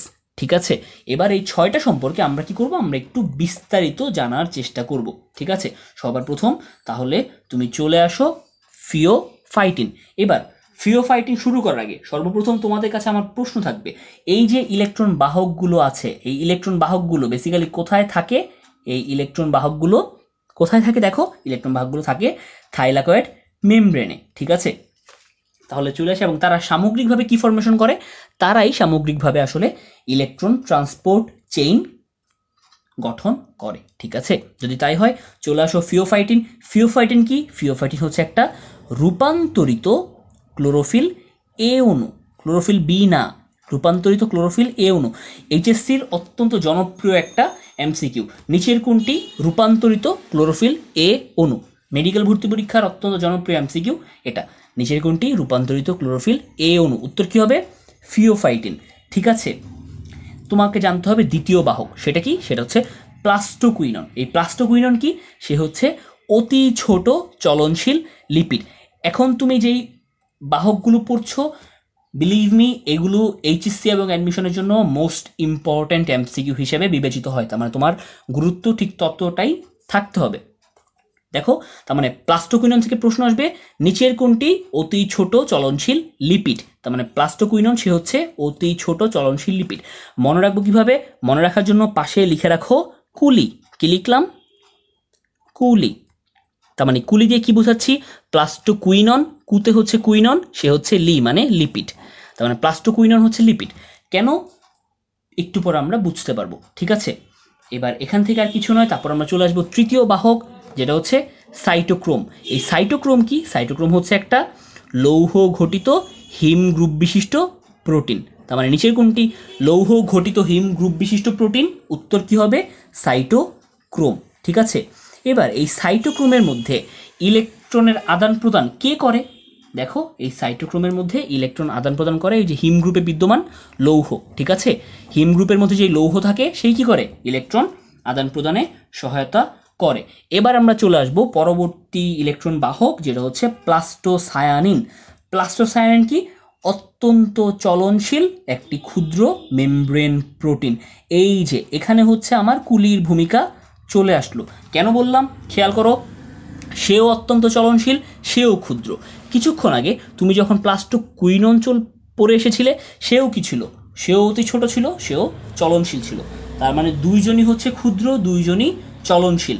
তফাৎটা কোথায়, একজন লিপিড, আরেকজন কি, আরেকজন হচ্ছে মেমব্রেন প্রোটিন। এটা মনে রাখার জন্য আমরা কি করেছি, এটা মনে রাখার জন্য আমরা লিখে রেখেছি কুলি, অর্থাৎ প্লাস্টোকুইনন সে হচ্ছে লিপিড, আর প্লাস্টোসায়ানিন সে কি, সে হচ্ছে প্রোটিন। তাহলে যদি এখান থেকে প্রশ্ন আসে নিচের কোনটি অত্যন্ত চলনশীল মেমব্রেন প্রোটিন, উত্তর কি হবে প্লাস্টোসায়ানিন। এবার এই প্লাস্টোসায়ানিনের মধ্যে ইলেকট্রন গ্রহীতা কে, কে হচ্ছে প্লাস্টোসায়ানিনের ইলেকট্রনটাকে গ্রহণ করে, প্লাস্টোসায়ানিনের ইলেকট্রন গ্রহীতা গ্রুপ হচ্ছে কপার। তার মানে এখানে কপার কি করে, ইলেকট্রন ক্যারিয়ার রূপে কাজ করে, কোনোভাবেই ভুল করা যাবে না, খুবই গুরুত্বপূর্ণ এমসিকিউ। প্লাস্টোসায়ানিনে ইলেকট্রন গ্রহীতা গ্রুপকে কপার। এবার আমরা চলে আসব 5 নাম্বার ইলেকট্রন বাহক, যে হচ্ছে ফেরিডক্সিন। এখান থেকে প্রশ্ন আসবে খুবই গুরুত্বপূর্ণ, নিচের কোনটি আয়রন সালফার প্রোটিন, উত্তর কি হবে ফেরিডক্সিন। তার মানে ফেরিডক্সিন হচ্ছে একটা আয়রন সালফার প্রোটিন, ঠিক আছে। ফেরি নামের সাথেই হচ্ছে ফেরাস আছে, তার মানে সে কি আয়রন যুক্ত। এখান থেকে তোমাকে জানতে হবে ফেরিডক্সিনের মধ্যে ইলেকট্রন গ্রহণ করে কে, ইলেকট্রন গ্রহণ করা হচ্ছে ফেরিডক্সিনের ফেরাস গ্রুপ অর্থাৎ লৌহ। 6 নাম্বার ইলেকট্রন বাহক, যে হচ্ছে এনএডিপি রিডাক্টেস। সে কীরকম প্রোটিন, সে হচ্ছে এক ধরনের ফ্ল্যাভো প্রোটিন। এখান থেকে প্রশ্ন আসবে নিচের কোনটি ফ্ল্যাভো প্রোটিন, উত্তর কী হবে এনএডিপি রিডাক্টেস, ঠিক আছে। এবং দেখো এই ফ্ল্যাভো প্রোটিনের মধ্যে অর্থাৎ এই এনএডিপি রিডাক্টেসের মধ্যে ইলেকট্রন গ্রহীতাকে, ইলেকট্রন গ্রহীতা হচ্ছে এর ফ্ল্যাভিন গ্রুপ, খুবই গুরুত্বপূর্ণ। এনএডিপি রিডাক্টেসের ইলেকট্রন গ্রহীতাকে, উত্তর হচ্ছে ফ্ল্যাভিন গ্রুপ, ঠিক আছে। এর ফ্ল্যাভিন গ্রুপ হচ্ছে ইলেকট্রন গ্রহীতা। তার মানে তুমি হচ্ছে সবগুলো ইলেকট্রন বাহক জেনে গেলে, ইলেকট্রন বাহকগুলো কে, কে হচ্ছে চলনশীল প্রোটিন, কে চলনশীল লিপিড, এটা জেনে গেলে, এবং হচ্ছে এদের মধ্যে এই বাহকগুলোর মধ্যে স্পেসিফিক কে ইলেকট্রনটাকে গ্রহণ করছে তুমি সেটাও জেনে গেলে, ঠিক আছে। যদি তাই হয় তোমাকে জানতে হবে সালোক সংশ্লেষণে পানির সরবরাহ, ঠিক আছে, খুবই গুরুত্বপূর্ণ। সিকিউ বলো, এক লাইনের এমসিকিউ বলো, এই অংশটা অত্যন্ত গুরুত্বপূর্ণ। কি বলেছে, সালোক সংশ্লেষণে পানির সরবরাহ কিভাবে আসলে হয়। তুমি বুঝতেই পারছো উদ্ভিদ কি করে, উদ্ভিদ তার মূলের সাহায্যে মাটি থেকে পানি গ্রহণ করে, বাট মূলের সাহায্যে আসলে পানিটা কোন ধারাবাহিক প্রক্রিয়ায় গৃহীত হয় সেটা এখানে আলোচনা করা হয়েছে। দেখো কি বলা হচ্ছে, তুমি জানো যে সালোক সংশ্লেষণ প্রক্রিয়ায় পানি অত্যন্ত গুরুত্বপূর্ণ একটা উপাদান, এবং সালোক সংশ্লেষণ হয় কোথায়, পাতার মেসোফিল টিস্যুতে থাকা ক্লোরোপ্লাস্টে। তার মানে কি করতে হবে, সেই পাতার মেসোফিল টিস্যুতে অবশ্যই কী করতে হবে, পানি সরবরাহ করতে হবে। তাহলে এখন দেখি সেই মাটি থেকে সংগৃহীত পানি কিভাবে হচ্ছে পাতার মেসোফিল টিস্যু পর্যন্ত যায়। দেখো কি করে, উদ্ভিদ তার মূল রুম দিয়ে কি করে, বা কখনো কখনো রূপান্তরিত মূল বা রাইজয়েড দিয়ে কি করে, মাটির কণার ফাঁকে অবস্থিত যে কৈশিক পানিগুলো আছে সেগুলো শোষণ করে। তার মানে প্রথম কাজ হচ্ছে মূল রুম দিয়ে মাটি থেকে পানি শোষণ করে। এবার এই শোষিত পানি কি করে, শোষিত পানি আস্তে আস্তে মূলের কর্টেক্স পার হয়ে কি করে, পরিবহন টিস্যু অর্থাৎ জাইলেম টিস্যুতে পৌঁছায়, এবং শেষ পর্যন্ত সেই জাইলেম টিস্যু দ্বারা পরিবাহিত হয়ে কাণ্ড ও তার শাখা প্রশাখা পার হয়ে কি করে, পাতায় গিয়ে পৌঁছায়, ঠিক আছে। তার মানে কি হচ্ছে, মূলরোম দ্বারা শোষিত হচ্ছে, তারপর মূলের কর্টেক্সের মাধ্যমে পরিবাহিত হয়ে কোথায় যাচ্ছে, পরিবাহিত হয়ে জাইলেমে যাচ্ছে। অষ্টম অধ্যায়ে টিস্যু ও টিস্যুতন্ত্র পড়ে আসলে পরিবহন টিস্যু জাইলেম ফ্লোয়েম সম্পর্কে ধারণা থাকার কথা, ঠিক আছে। তার মানে যখন এই জাইলেমের মধ্যে হচ্ছে পাস করছে, পাস করে করে সেটা কাণ্ড এবং তার শাখা প্রশাখা পার হয়ে আস্তে আস্তে উপরের দিকে উঠে কোথায় যাচ্ছে, পাতায় গিয়ে পৌঁছাচ্ছে। তারপর কি হচ্ছে দেখো, পাতার মধ্যে যখন পৌঁছাচ্ছে, পাতায় কি হচ্ছে, শিরাবিন্যাসের মাধ্যমে ওই পানিটা পত্রফলকের মেসোফিল টিস্যুতে গিয়ে ছড়িয়ে পড়ছে। ঠিক আছে, তার মানে এই যে পাতার মধ্যে জালিকাকার শিরাবিন্যাস দেখতে পাওয়া যায়, এই শিরাবিন্যাসের মাধ্যমে কি করছে, সেটা পাতার মেসোফিল টিস্যুতে ছড়িয়ে পড়ছে। ঠিক আছে, পরবর্তীতে কি হচ্ছে দেখো, সেই যে পানি যেটা মেসোফিল টিস্যুতে ছড়িয়ে পড়লো, সেটা অসমোসিস প্রক্রিয়ায় কোষের ভেতরে প্রবেশ করছে এবং পরবর্তীতে কোষের ভেতর থেকে সেটা ক্লোরোপ্লাস্টে যাচ্ছে। তার মানে এই প্রক্রিয়ার মাধ্যমে মাটির পানি কি যাচ্ছে, পাতায় গিয়ে, পাতার ক্লোরোপ্লাস্টে গিয়ে পৌঁছাচ্ছে। ঠিক আছে, তার মানে শিরাবিন্যাসের মাধ্যমে যখন পাতার কোষগুলোর মধ্যে চলে আসলো, তারপর অসমোসিস প্রক্রিয়া সেটা কোষের ভেতরে অ্যাবজর্ব হলো এবং পরবর্তীতে সেই কোষের ভেতরে অ্যাবজর্ব হওয়ার পরে সেটা কোষের কোথায় যাবে, কোষের ক্লোরোপ্লাস্টে প্রবেশ করলো। ঠিক আছে, এই যে পানিটা যেটা তুমি হচ্ছে মাটি থেকে গ্রহণ করেছো, সেই পানিটা ফটোসিনথেসিসে অংশগ্রহণ করে। কিভাবে, সেই পানিটা কি হয়, ফটোলাইসিস হয়। তুমি ফটোলাইসিস মানে কিন্তু জেনে এসেছো। সেই পানিটাই কি হয়, ভেঙে কি ফর্মেশন করে, ভেঙে অক্সিজেন ফর্মেশন করে, হাইড্রোজেন আয়ন ফর্মেশন করে এবং ইলেকট্রন ফর্মেশন করে। এই যে অক্সিজেন, সেই অক্সিজেনটাই কি পরবর্তীতে বায়ুতে নির্গত হয় এবং ওই যে হাইড্রোজেন আয়ন অর্থাৎ ওই যে প্রোটন, সেই প্রোটনটাই কি করে, এনএডিপিকে বিজারিত করে NADPH যোগ H+ সৃষ্টি করে। লাস্টের লাইন সামনে যখন ব্যাখ্যা পড়বো আমরা এটা আসলে বুঝেই যাব। তোমার আপাতত জানতে হবে যে মাটি থেকে সংগৃহীত পানি কি করে, ফটোলাইসিস বা শালক বিভাজনের মাধ্যমে ভেঙে অক্সিজেন তৈরি করে এবং সেই অক্সিজেনটা কি হয়, বায়ুতে নির্গত হয়। তার মানে তোমাকে যদি প্রশ্ন করে যে বায়ুতে নির্গত অক্সিজেন কোথা থেকে আসে, তার মানে সেটা আসলে সেই মাটিস্থ পানি থেকে ফটোলাইসিসের মাধ্যমে সৃষ্টি হয়। ঠিক আছে, এবার তোমাকে এটা জানতে হবে, দেখো এখানে খুবই গুরুত্বপূর্ণ একটা কথা বলা হচ্ছে অনেকের মতে ফটোসিনথেসিস প্রক্রিয়ার সবচেয়ে গুরুত্বপূর্ণ বিক্রিয়া হচ্ছে পানির ভাঙন বা ফটোলাইসিস। তার মানে ফটোসিনথেসিস প্রক্রিয়ার সবচাইতে গুরুত্বপূর্ণ বিক্রিয়াটাই হচ্ছে ফটোলাইসিস। কেননা যদি ফটোলাইসিস না হতো, কি হতো না, প্রথম কথা বাতাসে কোনো অক্সিজেন আসতো না, দ্বিতীয় কথা হচ্ছে উদ্ভিদের খাদ্য তৈরির জন্য যে শক্তি দরকার ছিল অর্থাৎ এটিপি এবং NADPH যোগ H+ সেটা তৈরি হতো না। ঠিক আছে, তার মানে এখান থেকে আর আমাকে কিছু জানতে হচ্ছে না, জানতে হবে পাতার মেসোফিল টিস্যুতে কার্বন ডাইঅক্সাইডের প্রবেশ। তুমি তো ধরো শেকড়ের মাধ্যমে বা মূলরুমের সাহায্যে মাটি থেকে পানি গ্রহণ করে সেটা পাতায় পৌঁছালে, কিন্তু সালোক সংশ্লেষণ হওয়ার জন্য কি করতে হবে, বায়ুমণ্ডলে কার্বন ডাইঅক্সাইডটাও কি করতে হবে, পাতায় পৌঁছাতে হবে। তার মানে দেখো খুব মজার বিষয়, কত সুন্দর ধারাবাহিকভাবে এখানে সালোক সংশ্লেষণ প্রক্রিয়াটা আলোচনা করা হয়েছে। প্রথমে তোমার সালোক সংশ্লেষণে যে কাঁচামালগুলো আছে সেগুলো কিভাবে তুমি পাতাকে প্রোভাইড করবে সেটা তোমাকে শেখাচ্ছে। তুমি মূলরুমের সাহায্যে পানিকে পাতায় পৌঁছালে, তুমি হচ্ছে এবার কি করবে, বায়ুমণ্ডলে থাকা কার্বন ডাইঅক্সাইডকে পাতায় পৌঁছাবে। কিভাবে, এটাই আমরা এখন জানবো। তোমাকে MCQ জানতে হবে, কার্বন ডাইঅক্সাইড হচ্ছে ফটোসিনথেসিস প্রক্রিয়ার প্রধান উপাদান। খুবই গুরুত্বপূর্ণ প্রশ্ন, ফটোসিনথেসিস প্রক্রিয়ার প্রধান উপাদান কোনটা, উত্তর হচ্ছে কার্বন ডাইঅক্সাইড। বুঝতেই পারছো ফটোসিনথেসিস প্রক্রিয়াটা ঘটছে কেন, উদ্ভিদের নিজের খাদ্য তৈরির জন্য। খাদ্য কি, খাদ্য হচ্ছে কার্বোহাইড্রেট। তার মানে একটা বিষয় খেয়াল করো, এই যে কার্বোহাইড্রেট কি, কার্বোহাইড্রেটের যে কার্বন, এই কার্বনটা কই থেকে আসবে, এই কার্বনটাই আসলে আসবে বায়ুমণ্ডলের কার্বন ডাইঅক্সাইড থেকে। ঠিক আছে, এই কারণে কি বলা হচ্ছে যে কার্বন ডাইঅক্সাইড ফটোসিনথেসিস প্রক্রিয়ার প্রধান উপাদান। এখন এই যে প্রধান উপাদান কার্বন ডাইঅক্সাইড, সে কি করে, সে হচ্ছে শর্করা সৃষ্টির প্রধান কাঁচামাল হিসেবে কাজ করে। তার মানে বায়ু থেকে গৃহীত কার্বন ডাইঅক্সাইডের মাধ্যমে কি হয়, শর্করা সৃষ্টি হয়। ঠিক আছে, তোমাকে জানতে হবে MCQ খুবই গুরুত্বপূর্ণ, বায়ুমণ্ডলে কত পার্সেন্ট কার্বন ডাইঅক্সাইড থাকে, বায়ুমণ্ডলে 0.035% কার্বন ডাইঅক্সাইড থাকে। এই শতকরা পরিমাণ মাস্ট জানতেই হবে। এবার এই কার্বন ডাইঅক্সাইডটা কীভাবে পাতায় পৌঁছায়, বুঝতেই পারছো, পাতার মধ্যে থাকে পত্ররন্ধ্র, সেই খোলা পত্ররন্ধ্র থেকে কী হয়, কার্বন ডাইঅক্সাইড বায়ু থেকে পত্ররন্ধ্রের ভেতরে প্রবেশ করে এবং সেটা পরবর্তীতে পত্ররন্ধ্রের নিচে থাকা বায়ু কুঠুরির মধ্যে গিয়ে পৌঁছায়। পরবর্তীতে সেই বায়ু কুঠুরি থেকে ব্যাপনের মাধ্যমে সেটা পাতার মেসোফিল টিস্যু কোষে প্রবেশ করে এবং সেই মেসোফিল টিস্যু কোষ থেকে সেটা পরবর্তীতে ক্লোরোপ্লাস্টে প্রবেশ করে কার্বোহাইড্রেট তৈরির প্রক্রিয়ায় অংশগ্রহণ করে। তার মানে কি? তার মানে হচ্ছে এই যে পত্ররন্ধ্র যখন খোলা থাকে বায়ুমণ্ডলের কার্বন ডাইঅক্সাইডটা এই পত্ররন্ধ্র দিয়ে কোথায় পৌঁছায়? পত্ররন্ধ্র দিয়ে হচ্ছে পত্ররন্ধ্রের নিচে থাকা বায়ু কুঠুরি, বায়ু প্রকোষ্ঠ, সেখানে গিয়ে পৌঁছায়। পরবর্তীতে সেই বায়ু কুঠুরি থেকে ব্যাপন প্রক্রিয়ায় পাতার মেসোফিল কোষে যায় এবং মেসোফিল কোষ থেকে কোথায় যায়? ক্লোরোপ্লাস্টে গিয়ে খাদ্য তৈরিতে অংশগ্রহণ করে, অর্থাৎ শর্করা তৈরির প্রক্রিয়ায় অংশগ্রহণ করে। ঠিক আছে, যদি তাই হয় আমাদের আজকের লেকচার ভিডিও এ পর্যন্তই। আমরা পরবর্তী লেকচার ভিডিওতে সালোক সংশ্লেষণ প্রক্রিয়ার কলাকৌশল থেকে বিস্তারিত আলোচনা করব।